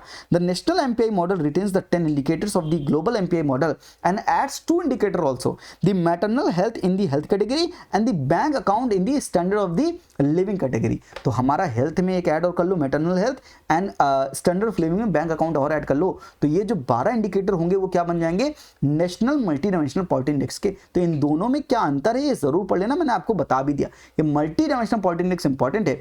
क्या होता है multi dimensional poverty index? Head count ratio क्या होता है, incidence of poverty and incidence of poverty में क्या अंतर है, incidence of poverty and intensity of poverty में क्या अंतर है। तो इंटेंसिटी और इंसिडेंस का मिक्सचर होता है मल्टी डायमेंशनल पॉवर्टी इंडेक्स में हम जो देखते हैं। बहुत जरूरी है इन चीजों को स्टैटिक्स से पढ़ना, ये इंपॉर्टेंट है, इस बार बहुत ज्यादा इंपॉर्टेंट है, जरूर पढ़कर जाइएगा। So this is from the theme poverty and unemployment. Let's move to the next theme that is called external sector, जहां पर एक स्कीम के बारे में बात करते हैं, RODTEP, remission of duties and taxes on the exported products scheme, provide for refund rebate of taxes, duties and levies, and that is all hidden taxes that the exporter incur in the process of manufacturing and distribution of good. ये scheme है क्या? मान लीजिए आप, ये आपकी factory है, let's say TY factory, जिससे आपने बिस्किट बनाया। अब बिस्किट को एक्सपोर्ट करना है, तो जब बनाया आपने तो एक्साइज ड्यूटी पे की, फिर उसमें आप कई टैक्सेस दोगे। अगर ट्रांसपोर्ट कर रहे हो तो आप डीजल का यूज़ कर रहे हो, पेट्रोल का यूज़ कर रहे हो, तो उसमें भी कई कॉस्ट हैं। साथ में कई ढेर सारी चीज़ें लेनी पड़ती हैं, कोई परमिट लेना पड़ता है, ई वे बिल लेना पड़ता है, तो बहुत ढेर सारे चार्जेस लग जाते हैं आपके ऊपर। तो अगर मान लीजिए कोई चीज़ मैंने 10 रुपये प्रोड्यूस की और गवर्नमेंट खूब ढेर सारे चार्जेस लगा दे, लेट्स से 4 रुपये के चार्जेस लगा दे, तो ये प्रोडक्ट कितने का हो जाएगा, 14 रुपीज़ का हो जाएगा। अब ये 14 रुपीज़ का प्रोडक्ट अगर मैं इंटरनेशनल मार्केट में अपना एक्सपोर्ट करूंगा, उसकी वजह से ये क्योंकि 14 रुपए का, तो ये अगर कोई वहां पर प्रोडक्ट 11 रुपए का है, तो 11 रुपए और 14 रुपए में कौन सा प्रोडक्ट लोग प्रेफर करेंगे। लेट्स से अगर मैं यूएस की इकोनॉमी में, आपके पास 2 सामान है, 2 बिस्किट हैं, एक चाइना का बिस्किट है 11 रुपए में और एक इंडिया का बिस्किट है 14 रुपए में, तो कंज्यूमर क्या चूज करेगा, consumer will always talks about affordability. जितना जो चीज अफोर्डेबल होगा कंज्यूमर उसको प्रेफरेंस देगा। तो अगर ये 14 रुपए ना होके अगर गवर्नमेंट ये चार्जेस हटा दे अपने, तो सिर्फ ये 10 रुपए बचें, तो क्या हमारा प्रोडक्ट ज्यादा कॉम्पिटिटिव हो जाएगा? बिल्कुल हो जाएगा। हमारे एक्सपोर्ट की कॉम्पिटिटिवनेस को बढ़ाने के लिए काम किया गया है कि remission of duties and taxes, जो भी हम एक्सपोर्टेड प्रोडक्ट में ड्यूटीज एंड टैक्सेस लगा रहे हैं उसको हटा देते हैं, ताकि प्राइस कम हो जाए और एक्सपोर्टर अपने प्रोडक्ट को और कॉम्पिटिटिव करके इंटरनेशनल मार्केट में प्रेजेंट करे, जिसकी वजह से वो ज्यादा बिके और जब ज्यादा सेल होगा तो हमारे पास ज्यादा रेवेन्यू भी आएगा। उस कॉन्टेक्स्ट में इंपॉर्टेंट है, इकोनॉमिक सर्वे में भी मेंशन था जहां पर मैंने पढ़ाया भी था। Next scheme is production linked incentive scheme, 14 sector की प्रोडक्शन लिंक्ड इंसेंटिव। अगर आज आप लेट से 4 kg प्रोड्यूस करते थे, कल के दिन आपने 6 kg प्रोड्यूस किया, तो जितना ज्यादा प्रोडक्शन किया, लेट से 2 kg का ज्यादा प्रोडक्शन किया, या 2 kg बोले तो लेट से अगर रुपीज में देखें, लेट से 20 रुपीज का ज्यादा प्रोडक्शन किया, तो 20 रुपीज का सर्टेन परसेंटेज, लेट से 4% हम आपको इंसेंटिव देंगे। हम आपको मतलब गवर्नमेंट आपको इंसेंटिव देगी। यानी अगर प्रोडक्शन आप ज्यादा करेंगे तो गवर्नमेंट आपको इंसेंटिव देगी। और गवर्नमेंट इंसेंटिव क्यों देना चाहती है? ताकि प्रोडक्शन ज्यादा हो, मेक इन इंडिया। अगर इंडिया में ज्यादा प्रोडक्शन करेंगे तो हमारा जीडीपी ग्रो होगा, एक्सपोर्ट ज्यादा करेंगे तो फॉरेन करेंसी हमारे पास आएगी और उसका हम भरपूर यूज भी कर पाएंगे। I hope you got the point. तो production linked incentive to boost the production, to make the part of the global supply chain and hence become the global power. The production linked incentive scheme aims to attract the investment in the 14 key sectors, cutting edge technology and ensure efficiency and bring economies of scale in the manufacturing sector and make Indian companies and the manufacturers globally competitive. Yes तो अगर आपको incentive मिलेगा, तो अगर आपने ज़्यादा produce किया और इंसेंटिव मिला आपको गवर्नमेंट से, तो आप अपना सामान और सस्ता कर देंगे। तो जब वो एक्सपोर्ट करेंगे तो कॉम्पिटिटिव रहेगा, और कॉम्पिटिटिव रहेगा तो और बिकेगा। और एक बात याद रखिए, अगर चाइना आज ग्लोबल पावर बन के बैठा है, तो चाइना की वो जो मैन्युफैक्चरिंग कैपेसिटी है उसकी वजह से बन के बैठा है। तो इंडिया को अगर ग्लोबल पावर बनना है तो इंडिया को अपनी मैन्युफैक्चरिंग कैपेसिटी बेहतर करनी पड़ेगी। इसलिए आजकल हम इंफ्रास्ट्रक्चर पे बहुत ध्यान देते हैं। National infrastructure pipeline, national monetisation pipeline, Gati Shakti, इस पर ध्यान इतना इसलिए दे रहे हैं। तब इंफ्रास्ट्रक्चर बेहतर नहीं होगा तो प्रोड्यूस करके क्या करोगे? जब प्रोड्यूस ज्यादा करोगे तो इंफ्रास्ट्रक्चर के माध्यम से सप्लाई भी कर पाओगे। इससे हम लॉजिस्टिक कॉस्ट को कट करने की बात करते हैं। अगर रोड अच्छी होंगी, रोड कंजेस्टेड नहीं होंगी, बेहतर मूवमेंट हो पाएगा गुड्स एंड सर्विसेज का, उसकी वजह से क्या होगा? उसकी वजह से लॉजिस्टिक कॉस्ट भी कम हो पाएगी। तो बहुत चीजें कनेक्टेड हैं, पर जितना हो सकता है मेरे से मैं यहाँ पर आपको बताने की कोशिश करूँ। The scheme provides a subsidy to 4 to 6% based on the incremental sale of the product manufactured domestically and disbursed over a specified period. Domestically आपने मैन्युफैक्चर किया है तो 4 to 6% आपको इंसेंटिव मिलेगा जितना ज़्यादा एडिशनल सेल आपने की है। Next important topic is laundromats. This laundromats terms, तो कल के दिन वो बीटा वाला टर्म पूछा था याद है, the beta terms seen in the news refers to what, ऐसे ये टर्म के बारे में पूछना ले इसलिए टर्म लगा के आया। The term was given by the centre for research on energy in the clean area CREA in their report to 5 countries that exported oil commodity to the price cap coalition, and these 5 countries namely India, China, United Arab Emirates, Singapore, Turkey imported cheap crude oil from Russia in the aftermath of the Russia-Ukraine war and exported oil commodities to the Western countries that banned Russian crude. I hope you got the point. Yes. So ये laundromats terms was given by the Center for Research on Energy and the Clean Air in their report to 5 countries that exported oil commodity to the price cap coalition. I hope you got the point. तो laundromats किस context में, ये oil का context, exported oil का context याद रखिएगा इस context में। एंड एक कॉन्सेप्ट है डी डॉलराइजेशन का, is the process by which countries aims to reduce their reliance on the US dollars as a dominant global currency. अगर हम नॉस्ट्रो अकाउंट बना रहे हैं तो क्या हम डी डॉलराइजेशन की तरफ बढ़ रहे हैं, ये सोचने का विषय है, आपको इस पर ध्यान देना चाहिए। And the next important topic is foreign trade policy of 2023। India aims to triple the goods and services export to $2 trillion by 2030 from an estimated 760 billion in 2022-23। 2022-23 से 2030 तक हम इसको गुड्स एंड सर्विसेज के एक्सपोर्ट को triple करना चाहते हैं, $2 trillion के अप्रॉक्स करना चाहते हैं। And it focuses on the dual use high and technology items under the SCOMET, special chemical organisms, material, equipment and technologies, facilitating e-commerce export and collaborating with the states and the district for export promotion. And it introduces the one-time amnesty scheme for exporters to close the authorizations and start afresh.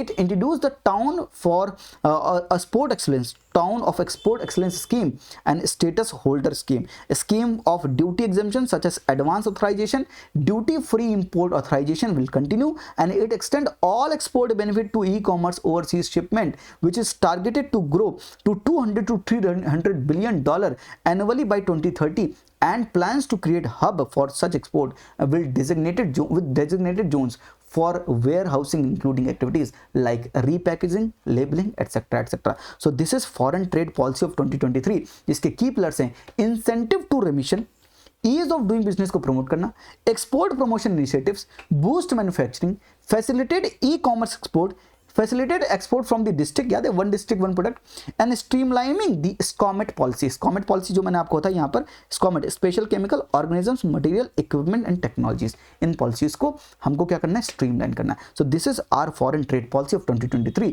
इसके key pillars अगर सवाल पूछ they which of the following are the key pillars of the foreign trade policy of 2023, तो घबराइएगा मत, these are the 7 key pillars of the foreign trade policy of 2023। So this is it from this external sector.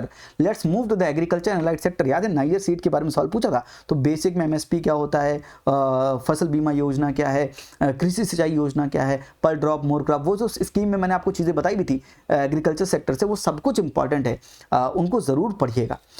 Agriculture से एक important scheme है जिसका नाम है PM formalisation of micro food processing enterprises scheme. तो यहाँ पर एग्रीकल्चर और एग्रीकल्चर इंडस्ट्रीज के बीच में एक चीज़ आती है जिसको हम बोलते हैं फूड प्रोसेसिंग इंडस्ट्रीज। याद है, फूड को प्रोसेस, तो एग्रीकल्चर ने फूड प्रोड्यूस किया, अब फूड को प्रोसेस कर सकते हैं हम टमाटर को केचप में कन्वर्ट कर सकते हैं। यस, उन्हीं चीज़ों के लिए हम क्या है, PM फॉर्मलाइजेशन। तो ये जो फूड प्रोसेसिंग इंडस्ट्रीज है, एंटरप्राइजेस है, ये इनफॉर्मल है, इनको फॉर्मलाइज करना चाह रहे हैं, उसी के बारे में स्कीम है प्रधानमंत्री formalisation of the micro food processing enterprise scheme. ये ministry of food processing industry के अंतर्गत है, जाहिर सी बात है, दे हैव लॉन्च द प्रधानमंत्री फॉर्मलाइजेशन ऑफ द ये scheme under the Atmanirbhar Bharat with the aim to enhance the competitiveness of the existing individual micro enterprises in the unorganized segment of the food processing industry and promote formalization of the sector. The scheme to be implemented over a period of 5 years, इससे इतना तक with a total outlay of rupees, ये याद करने की जरूरत नहीं है। The scheme has a special focus on supporting the groups engaged in the agri food processing such as farmer produce organizations, self help group and the producers competitive cooperatives along the entire value chain। तो value chain जो होती है उसके entire value chain में इन सबकी मदद, इन सबको engage भी करेंगे। हम सिर्फ क्या करना चाहते हैं, जो अनऑर्गेनाइज जो इनफॉर्मल है उनको फॉर्मलाइज करना चाहते हैं। किसको करना चाहते हैं? फूड प्रोसेसिंग एंटरप्राइजेस को। कौन सी मिनिस्ट्री के अंतर्गत है? फूड प्रोसेसिंग इंडस्ट्री के अंतर्गत है। इतनी चीजें आपको तैयार होनी चाहिए। Next important topic is computerisation of the primary agriculture credit societies. तो आपने जब कोऑपरेटिव सोसाइटीज बैंक में पढ़ेंगे, कोऑपरेटिव बैंक्स क्या होते हैं, वहां पर भी कोऑपरेटिव बैंक्स में आप पूरा लेयर पढ़ते हैं, शॉर्ट टर्म लोन के लिए कौन है, लॉन्ग टर्म लोन के लिए क्या है, तो उन सब में भी प्राइमरी एग्रीकल्चर क्रेडिट सोसाइटीज को आप इंक्लूड करते हैं। These are village level cooperative credit societies that serve as a last link of in a 3-tier cooperative credit structure headed by a state cooperative banks at the state level. तो cooperative credit institution, उसके नीचे होता है agriculture credit institution, non agriculture credit institution. Agriculture में short term credit, long term credit, और short term में state cooperatives, central cooperative banks, और यहाँ पर PACS primary agriculture credit societies. तो इस तरह का पूरा स्ट्रक्चर है, इनके बारे में जरूर एक बार देख लीजिएगा। इनको रेगुलेट कौन करता है? RBI करता है, जरूर बताएगा RBI करता है या स्टेट गवर्नमेंट रेगुलेट करता है। India's millet revolution 2023, international year of millet 2023 सवाल पूछा जाएगा, जरूर पूछा जाएगा, ध्यान रखिए इन सब चीजों से सवाल पूछे ही जाते हैं। Declared by the FAO, millets are the group of coarse cereal used as a grain for human consumption and as a animal feed or a fodder. They are rich in protein, dietary fiber, iron, calcium content, and they have a low glycemic index, which makes millets healthy for the people with diabetes. Millets are uses 70% less water, which means कि drought जैसे condition में कहीं पर भी इनको easily produce किया जा सकता है than rice and can withstand extreme heat condition। जिस तरह से UPSC का फोकस UN वाटर की UN world water development report पूछा था पिछली बार, वाटर पे फोकस है, उस हिसाब से ये पूछ सकता है कि भाई मिलेट्स क्योंकि लेस वाटर यूज करते हैं, तो ग्राउंड वाटर का कम यूज करते हैं, तो जाहिर सी बात है मिलेट्स का प्रोडक्शन बड़ा इंपॉर्टेंट जोन हो गया, जहां से UPSC सवाल जरूर पूछ सकता है। India's millet production accounts for 41% of the global share. India's top 5 millet producing state are Rajasthan, Maharashtra, Karnataka, Gujarat, Madhya Pradesh. India's major millet exporting countries, India's नहीं लिखना चाहिए यहां पर, globally major millet exporting countries are India, जिनको मिलेट एक्सपोर्ट करता है वो कंट्रीज हैं UAE, Nepal, Saudi Arabia, Libya. ठीक है, India's major millet exporting countries are UAE, Nepal, Saudi Arabia, Libya, Oman, Egypt, Tunisia, Yemen, UK, USA। And the varieties of the millet exported by the India include bajra, ragi, canary, jowar and the buckwheat. और याद है national food security act में भी हम कुछ millets के बारे में बात करते हैं। उन मिलेट्स को क्या हम ₹1 में देने की बात करते हैं from the PDS outlet. Extension of PM कुसुम, तो PM कुसुम मैंने आपको स्कीम वाले सेक्शन में बताया था कि PM कुसुम इंपॉर्टेंट है, एक्सटेंडेड टिल मार्च 2026, इसलिए करंट अफेयर में। Launch by the ministry of new and renewable energy in 2019, it aims to boost the solar capacity by adding 30,800 megawatt by 2022 to provide energy security to Indian farmers. तो इसी को extend किया हमने, PM कुसुम को extend किया। साथ ही portal seed authentication, traceability and holistic inventory, इसका फुल फॉर्म है साथी का, seed authentication, traceability and holistic inventory is a user oriented centralized portal for farmers welfare conceived and created by the Ministry of Agriculture।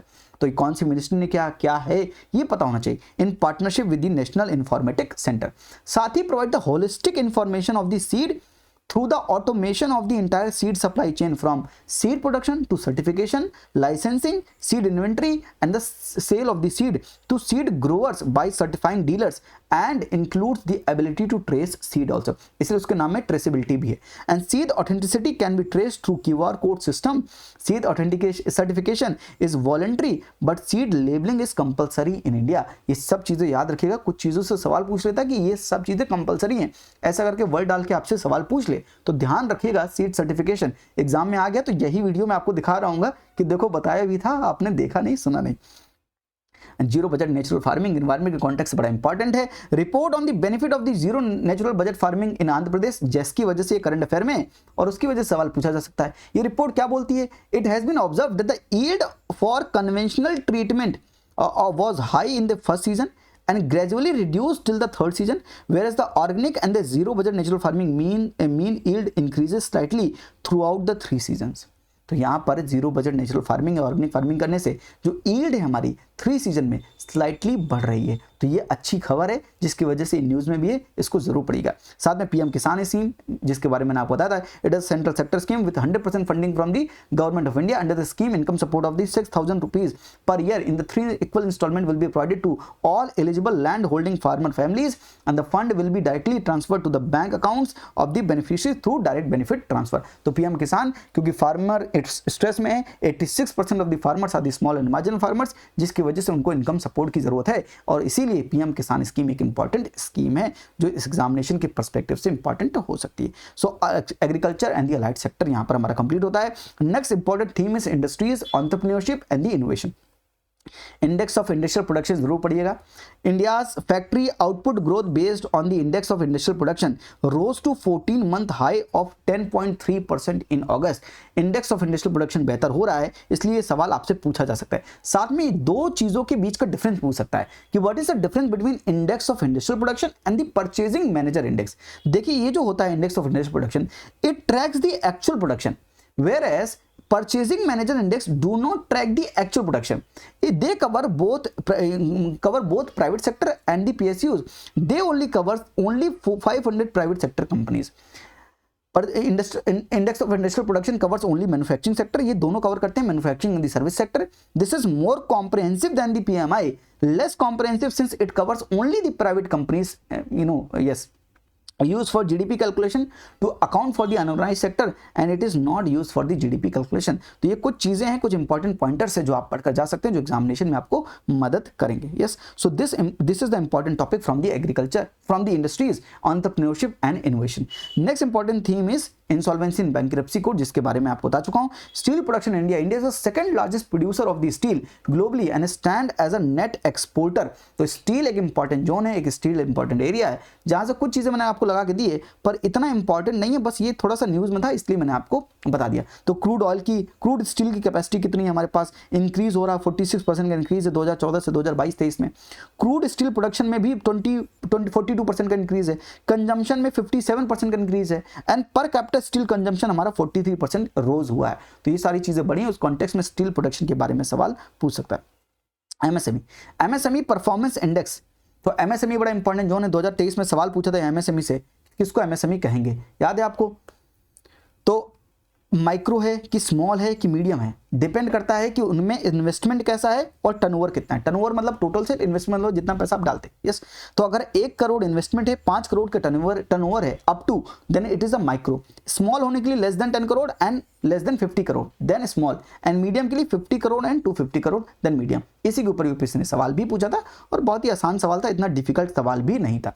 MSME performance index, 28% of surveyed reported growth while 76 responded were not making profit।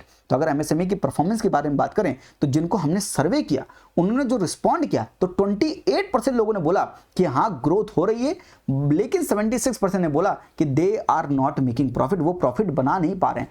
42 respondent cited profit margin concern as one of the main challenges for the entrepreneurs, कि हमारा profit margin बन नहीं रहा है और यही सबसे बड़ा कंसर्न है। And 70% respondent were worried about the delayed payment, कि हम डिलीवर तो कर देते हैं गुड्स का लेकिन हमको पैसा जो मिलता है वो डिले होके मिलता है। And 40% on the raw material price and availability, 38% feared manpower sourcing and employability skills in the youth as an impediment to growth, यानी एक रुकावट है ग्रोथ में क्योंकि हमारा मैन पावर उतना स्किल नहीं है, इसलिए जितना स्किल की स्कीम देखें उसी कॉन्टेक्स्ट में हम देख रहे हैं। साथ में एमएसएमई के लिए champion portal for 2.0, the ministry of the micro small medium enterprise MSME it is design to address the challenges face by the MSME in managing their cluster project efficiently. तो जो एमएसएमई के projects हैं उनकी जो challenges हैं उनको solve करने के लिए चैंपियन पोर्टल बनाया गया जहां पर एमएसएमई अपने आप को जाकर रजिस्टर भी कर सकते हैं। And these are trade receivable discounting system, ये डिस्काउंटिंग सिस्टम इस कॉन्टेक्स्ट में फैक्टरिंग बड़ा इंपॉर्टेंट है। फैक्टरिंग के बारे में पढ़िएगा, फैक्टरिंग सर्विसेज क्या होती हैं, क्या एनबीएफसीज फैक्टरिंग सर्विसेज ऑफर करती हैं और ये फैक्टरिंग सर्विसेज से होता क्या, ये चीजें आप समझ जाएंगे। तो जो आपने डिलेड पेमेंट वाला पॉइंट पढ़ा वो डिलेड पेमेंट का जो सॉल्यूशन है वो है ट्रेड रिसीवेबल ई डिस्काउंटिंग सिस्टम। ये इंपॉर्टेंट है, ये फैक्टरिंग की सुविधा इंपॉर्टेंट है इन कॉन्टेक्स्ट ऑफ डिलेड पेमेंट, ताकि एमएसएमई के पास डिलेड पेमेंट ना आए, उनके पास वर्किंग जो मनी है उसकी अवेलेबिलिटी रहे। अगर वर्किंग उसके पास रहेगा, पैसा रहेगा बेसिकली, तो वो वर्क कर सकेगा। Yes, TREDS is an online platform launched by the RBI that allows MSME to sell their trade receivables invoices raised against the large buyers to a network of financiers such as banks, NBFC, etc. तो जाहिर सी बात है, कोई एक mediator होगा जो खरीद रहा है और जो बेच रहा है, इन दोनों के बीच में जो मीडिएट करने वाला NBFC होगा, और NBFC कहेगा अगर वो पैसा नहीं दे पा रहा है जिसने सामान खरीदा एमएसएमई से, तो NBFC वो रिसीट लेकर एमएसएमई को पैसा देगा, तो उसके पास वर्किंग कैपिटल आ जाएगा। अगर वर्किंग कैपिटल की अवेलेबिलिटी मिल जाएगी तो एमएसएमई के पास डिलीट पेमेंट नहीं आएगी, और जिसकी वजह से एमएसएमई बेहतर काम कर पाएंगे। सो दिस इज अबाउट एमएसएमई, जरूर पढ़िएगा इनके बारे में। Next is international intellectual property index, इसके ऊपर भी सवाल पूछ चुका है। India secured 42nd among 55 leading global economies in the intellectual property index. It is lead by the global innovation policy centre of the US chamber of commerce. The index evaluates the countries based on 9 major groups: patents, trademark, designs, trade secrets, commercialization of the IP assets, enforcement, systematic efficiency, and the membership and the ratification of the international treaties. Yes. And last scheme is Samarth scheme, Ministry of Textile. It is demand driven and placement oriented umbrella skilling project of the Ministry of Textile. It aims to incentivize and supplement the efforts of the industry in creating jobs in the unorganized textile and related sectors, covering the entire value chain of the textile, excluding the spinning and the weaving. It includes the provision of the upskilling, reskilling of the workers in the apparel and the garment segment and the traditional textile sector such as handloom, handicraft, silk and jute. तो इस scheme के बारे में जरूर एक बार देख लीजिएगा। तो this is about industries, entrepreneurship and innovation. Next is infrastructure. तो इंफ्रास्ट्रक्चर में एक इंपॉर्टेंट चीज है जो बजट 2023-24 में था, वो है अर्बन इंफ्रास्ट्रक्चर डेवलपमेंट फंड, ये UIDF, और साथ में रूरल इंफ्रास्ट्रक्चर डेवलपमेंट फंड, ये दोनों फंड के बारे में पढ़ लीजिएगा। RIDF को कौन मैनेज करता है और UIDF को कौन मैनेज करता है? UIDF को क्या नेशनल हाउसिंग बैंक मैनेज करता है क्या? कॉमन बताइएगा। RIDF को कौन मैनेज करता है? This fund will be created using the priority sector lending. तो जो प्रियोरिटी सेक्टर लेंडिंग का जो शॉर्टफॉल हो जाएगा, तो what is priority sector lending, what is priority sector lending certificate, and जो प्रियोरिटी सेक्टर में जितना पैसा देना पड़ता है, तो RRB को अलग देना पड़ता है, स्मॉल फाइनेंस बैंक को अलग क्राइटेरिया है, कोऑपरेटिव बैंक्स का अलग क्राइटेरिया है, शेड्यूल कमर्शियल बैंक का अलग क्राइटेरिया है। तो उनके क्राइटेरिया किसी को 40% है तो किसी को 75% है, वो क्राइटेरियाज भी याद होनी चाहिए। This fund will be created using the priority sector lending shortfall, और उस फंड को यूज करेंगे, और ये मैनेज कौन करता है? नेशनल हाउसिंग बैंक मैनेज करता है। And it will be optionalised along the lines of the rural infrastructure development fund. इस फंड को यूज कहां करेंगे? टियर 1 टियर 2 सिटीज जो अर्बन इंफ्रास्ट्रक्चर को बनाने में, उस इंफ्रास्ट्रक्चर को क्रिएट करने में पैसा पूरा यूज करेंगे। Next scheme is Swami fund. Swami fund is under the ministry of finance, launched in November 2019 to provide the priority debt financing for the completion of the stressed brownfield and the RERA registered residential projects in the affordable mid-income housing category. तो स्वामी fund important है, इसके बारे में पढ़ लीजिएगा। Jal Marg Vikas project, it entails the development of fairways, navigable channels in the rivers with 3 meters depth between the Varanasi and the Haldia on the national waterway 1, that is Ganga river, and covering the distance of 1380 km. जल Marg Vikas project, जल Marg Vikas project. इस context में एक map देखिए, ये project map है, और यहाँ पर आपने लिखा होगा ये डेडिकेटेड फ्रेट कॉरिडोर का है। माफ कीजिएगा, एक प्रोजेक्ट तो मैंने वाटर का लगाया कि नहीं लगाया, ये है वाटर का। 13 national waterways now in operation. Yes, तो ये पूरा वाटरवेज लिखे हुए हैं, ये पूरा मैप है। वाटरवे, नेशनल वाटरवे 2 हो गया, नेशनल वाटरवे 1 हो गया गंगा में। यस, ये 10 हो गया, 85 है, 83 है, 91, 68, 111, NW3, NW4, 97। तो एक बार थोड़ा सा देख लीजिएगा। वो गोल्डन क्वाड्रिलेटर का सवाल था 2023 में।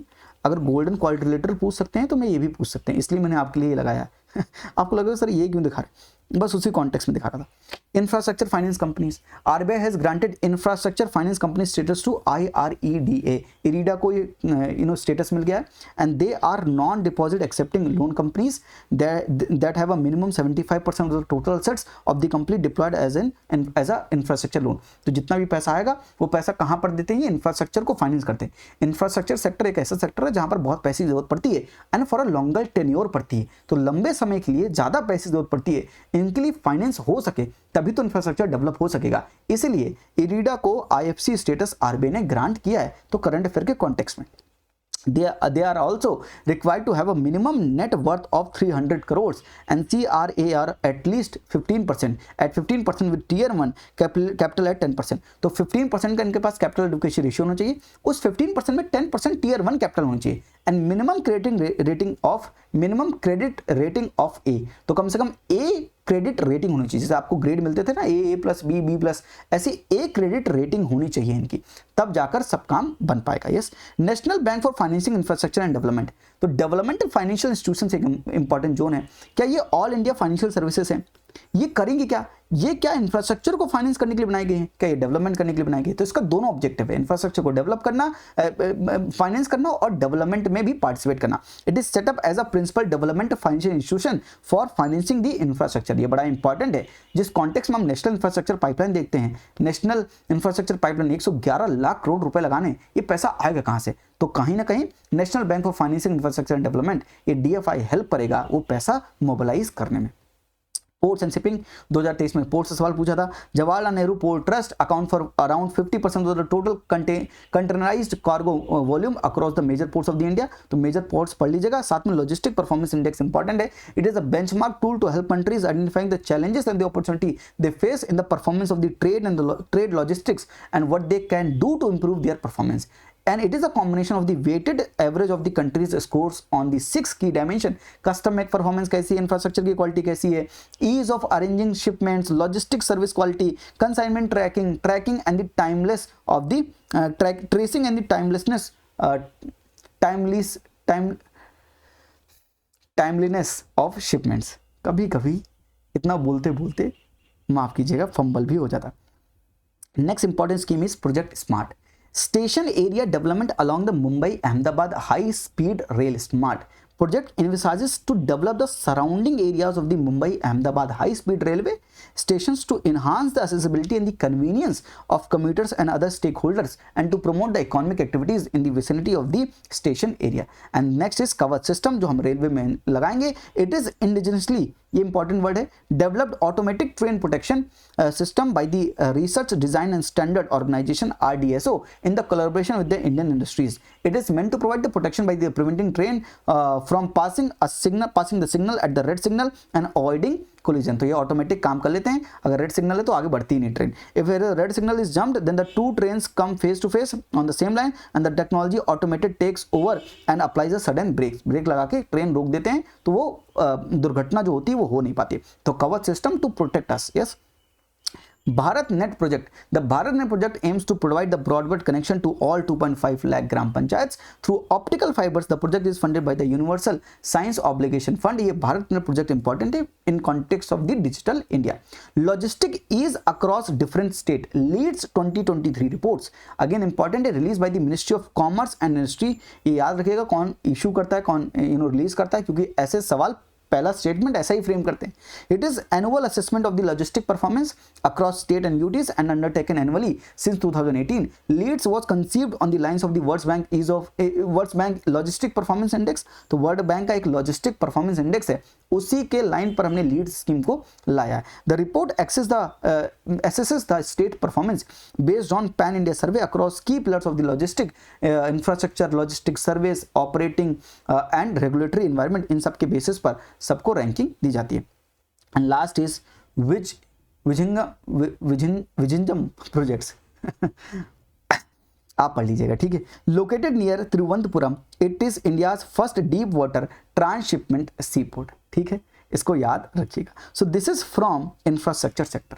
Let's move to service sector. Service sector में सबसे इंपॉर्टेंट चीज है गवर्नमेंट का e market place.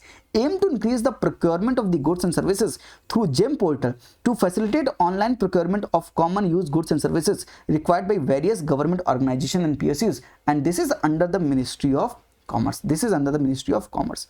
Open Network for Digital Commerce ONDC project under the DPIIT, it aims to increase the retail penetration from the existing 4.3% of by providing the access to technologies used by large e-commerce platforms to the small merchants and the business entities. तो ONDC is not a for-profit company incorporated under the Section 8 of the Companies Act 2013, which manages an interoperable network application programming interface API of buyers and sellers across the country. UPSC सवाल भी पूछता है ऐसे open networks पर, थोड़ा सा ध्यान देकर इस open network for digital commerce जरूर पढ़ लीजिएगा इकोनॉमी के पर्सपेक्टिव से. सो this is it. And infrastructure में ये चीज़ बता रहा था मैं, डेडिकेटेड फ्रेट कॉरिडोर जो बन रहे हैं उसका एक बार मैप आप ध्यान से देख लीजिएगा किस तरह से ये लुधियाना टू दंकुनी, ये विजयवाड़ा टू खड़गपुर, ये सब चीज़ें बनाई जा रही हैं. ये डेडिकेटेड फ्रीट कॉरिडोर है जहाँ पर फ्रीट का आराम से मूवमेंट हो पाएगा और वो लॉजिस्टिक कॉस्ट को कट करने में बहुत मदद करेगा. उस रेफरेंस में ये डेडिकेटेड फ्रीट कॉरिडोर्स इंपॉर्टेंट है. साथ में इंफ्रास्ट्रक्चर में एक स्कीम है mission on advance and high impact research MAHIR mission was launch by the ministry of power and the ministry of the new and renewable energy. ये MAHIR mission बड़ा important है. It aims to establish a collaborative platform for power sector stakeholders, facilitate commercialization of indigenous technologies, support pilot projects and the forge foreign alliances to accelerate the research and development in the power sector. तो power sector में research and development को enforce करना, बढ़ाना, वो किसका काम है? माहिर मिशन का काम है. Mission on advance and high impact research. साथ में very important topic is critical minerals. Predict the mineral series में मैंने बहुत कुछ बताया. क्रिटिकल मिनरल्स बहुत इंपॉर्टेंट है. विजन की PT 365 में भी मेंशन है, जाकर जरूर देख लीजिएगा. Government has created list of 30 critical minerals and created a legal framework for their mining by amending the Mines and Minerals Development and Regulation Act. ये Mines and Minerals Development and Regulation Act जरूर पढ़ लीजिएगा. There are 7 blocks in Tamil Nadu, 4 in Odisha, 3 in Bihar, 2 in Uttar Pradesh, 1 is Gujarat, Jharkhand, Chhattisgarh, Jammu and Kashmir, identified by the Geological Survey of India. किस ministry के अंदर geological survey of India था, ये एक बार वो भी देख लेना. साथ में 30 क्रिटिकल मिनरल्स हैं. Antimony, beryllium, bismuth, cadmium, cobalt, copper, gallium, germanium, graphite, hafnium, indium, lithium, molybdenum, niobium, nickel, PG, platinum, palladium, rhodium, ruthenium, iridium, osmium. नहीं पढ़ूंगा ना पूरा, नहीं पढ़ूंगा मैं पूरा, आप देख लेना. And last is market coupling in infrastructure. It entails the merger of all existing power trading companies into a single marketplace for electricity trading, and to create a seamless and the interconnected power market by aligning the operation and the pricing mechanism of the 3 different electricity markets. So India has 3 energy exchanges: India Energy Exchange, power exchange India limited and Hindustan power exchange. तो इन सबकी coupling के बारे में बात कर रहे हैं, market coupling के बारे में यहाँ पर बात कर रहे हैं. Next important theme is multilateral institutions, जहाँ पे world bank, international monetary fund,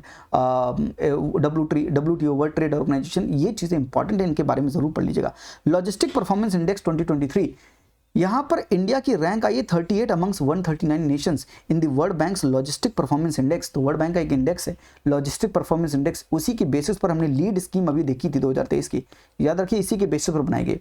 LPI is developed by the world bank to help countries identify the challenges and the opportunity they face in the performance of the trade logistic, and it is calculated based on the across 6 component: custom, infrastructure, international shipments, logistic quality and competence, tracking and tracing and timeliness. ठीक है, तो logistic performance index 2023.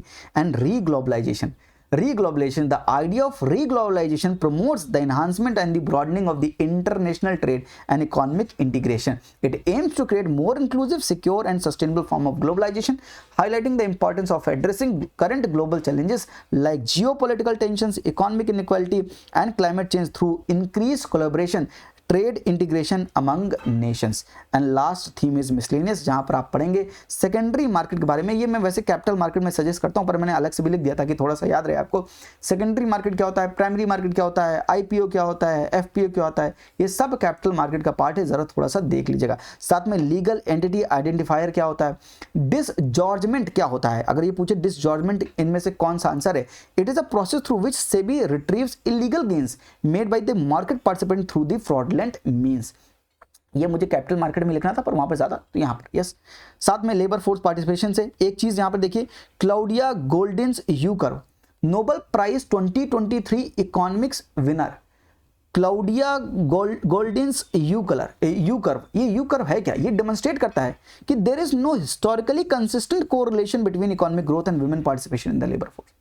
Women कितना participate कर रही है और उसकी वजह से कितना ग्रोथ है, इनके बीच का कोई कोरिलेशन नहीं है, हिस्टोरिकली कंसिस्टेंट कोई कोरिलेशन नहीं है, ऐसा क्लाउडिया गोल्डिन यू कर्व बोलता है। देखिए क्या बोलता है यू कर्व, यहां पर लिखा है मैरिड वुमेन इन वर्क, ये परसेंटेज किसका है, मैरिड वुमेन वर्क में, और ये किसका है, यहाँ पर ये एक्सपेंडिंग एजुकेशन है, चेंजिंग एक्सपेक्टेंस, यहाँ पर ईयर लिखा हुआ, तो यहाँ पर ईयर है, तो यहाँ पर टाइमलाइन के हिसाब से ईयर, और यहाँ पर कितनी महिलाएं मैरिड वुमेन वर्क में पार्टिसिपेट करती हैं। तो देखिए 1700 1800 में एग्रीकल्चर सेक्टर में कितनी ढेर सारी मैरिड वुमेन जो है वो पार्टिसिपेट करती थी, पर धीरे धीरे ये नंबर कम हो गया। 1800 तक देखिए इंडस्ट्रीज में पार्टिसिपेट कर रही हैं पर कम कर रही हैं, लेकिन 1900 के बाद में जब एजुकेशन बढ़ने लगा, जब एक्सपेक्टेशन लोगों की बढ़ने लगी, जब कॉन्ट्रासेप्टिव पिल्स आ गए, उसके बाद देखेंगे धीरे धीरे जो सर्विस सोसाइटी बनी उसमें वुमेन का पार्टिसिपेशन धीरे धीरे अब जाकर बढ़ने लगा। यस, तो ये बोलते हैं कि ये यू कर्व है। ये कौन सा कर्व है, ये यू कर्व है। इसका मतलब ये बोलना चाहते हैं कि कोई हिस्टोरिकली कंसिस्टेंट कोरिलेशन नहीं है इकोनॉमिक ग्रोथ में और वुमेन के पार्टिसिपेशन में। Claudia Goldin's U curve, Nobel prize 2023 economics winner, इन्होंने ये डेमोन्स्ट्रेट किया था। Next is anarcho-capitalism. The term coined by the Murray Rothbard refers to the philosophy that provision of law and order should be controlled by the private companies in a free market. तो free market में private companies को law and order को देखना चाहिए और state को हटा ही देना चाहिए, ये बोलते हैं anarcho capitalism. It is anti statist libertarian political philosophy and economic theory aiming to achieve stateless society and abolish the centralized state।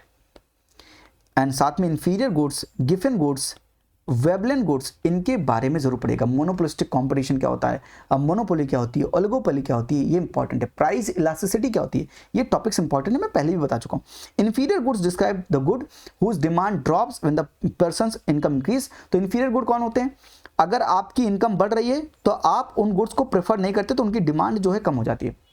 अगर आप अमीर बन रहे हैं तो आप फिर चाय नहीं पीते, फिर आप कॉफी पीते हैं, तो चाय की डिमांड कम हो जाती है। तो चाय कैसा गुड हो गया, उस कॉन्टेक्स्ट में इंफीरियर गुड हो गया। And what is Giffen good, Giffen good जो लॉ ऑफ डिमांड है वो लॉ ऑफ डिमांड को फॉलो नहीं करता। गिफन गुड्स ये नॉन लग्जरी गुड्स होते हैं, पर इनकी डिमांड इनके प्राइस इंक्रीज होने से इनकी डिमांड भी इंक्रीज होती है। सो वैसे क्या होता है, जब चीजों के प्राइस बढ़ते हैं तो डिमांड कम होनी चाहिए, यही है लॉ ऑफ डिमांड। लेकिन Giffen goods are those goods जिनके प्राइस बढ़ने से डिमांड बढ़ जाती है। Giffen goods is a low income non luxury essential products that defies standard economics and consumer demand theory. Demand for Giffen goods rises when the price rise and the vice versa. और एक Veblen good होते हैं जो luxury goods होते हैं। तो inferior goods, Giffen goods, Veblen goods, इनके बारे में जरूर पढ़िएगा। This is all current affairs related to economy. हमने 1-1.5 घंटे में पूरी इकोनॉमी के जो इंपॉर्टेंट करंट अफेयर्स हैं वो कवर कर लिए। मैंने आपसे कहा था लास्ट में मैं आपको कुछ बताऊंगा, और लास्ट में मैं आपको जरूर बताऊंगा ये जो स्टैटिक हैं, yes indeed they are important. Sorry, ये जो करंट अफेयर्स हैं इंडीड दे आर इंपॉर्टेंट, पर सबसे ज्यादा इंपॉर्टेंट है स्टैटिक। तो हर बार मैं यही बोलता रहा पूरे लेक्चर में कि static is a king maker. Economy में अगर सवाल पूछा जाएगा तो कॉन्सेप्चुअल सवाल आएगा। करंट अफेयर का कॉन्टेक्स्ट देकर सवाल पूछेगा तो करंट अफेयर पता होना चाहिए, इतना पता है तो सब कुछ पता है आपको, टेंशन मत लीजिए। लेकिन इसके साथ आप क्या कर लें तो इकोनॉमी में आपकी 90% एक्यूरेसी आएगी आएगी, वो है इकोनॉमी के स्टैटिक टॉपिक्स को मजबूत कर लें। Shares, bond, capital market, money market, fiscal policy, tax harassment क्या होता है, टैक्स इवेजन क्या होता है, टैक्स वोइंसी क्या होता है, टैक्स इलास्टिसिटी क्या होता है। अगर ये कॉन्सेप्ट सीख गए तो आपको इकोनॉमी में कोई दिक्कत ही नहीं आएगी। ये करंट अफेयर इंपॉर्टेंट है, बिल्कुल है, पर इनके पीछे का स्टैटिक बहुत ज्यादा इंपॉर्टेंट है। ये अंत में बोलना था आपसे कि इनके स्टैटिक को बिल्कुल छोड़ के मत जाएगा। ये करंट अफेयर आपके मेंटल सेटिस्फेक्शन के लिए कि हाँ भैया 1-2 साल का करंट अफेयर हमें आता है, लेकिन इसके पीछे का जो स्टैटिक है ये आपको एग्जामिनेशन में गेम जिता देगा। ये 90% एक्यूरेसी आपकी लाने में मदद करेगा। That is it from my side. मैंने पूरी कोशिश की है कि आपको इकोनॉमी का एक बार ओवरव्यू देकर आपको इंपॉर्टेंट चीजें बता भी सकूं। साथ में अगर ये वीडियो इतनी मेहनत अगर आपको अच्छी लगी तो लाइक कर सकते हैं, शेयर कर सकते हैं, सब्सक्राइब कर सकते हैं। जैसे आप कुछ बनना चाहते हैं वैसे मैं लोगों की मदद करना चाहता हूँ, स्टूडेंट्स की मदद करना चाहता हूँ। उस एम में आप मेरी मदद भी कर सकते हैं। आज के लिए इतना ही, अपना ख्याल रखिए। थैंक यू, नमस्ते, जय।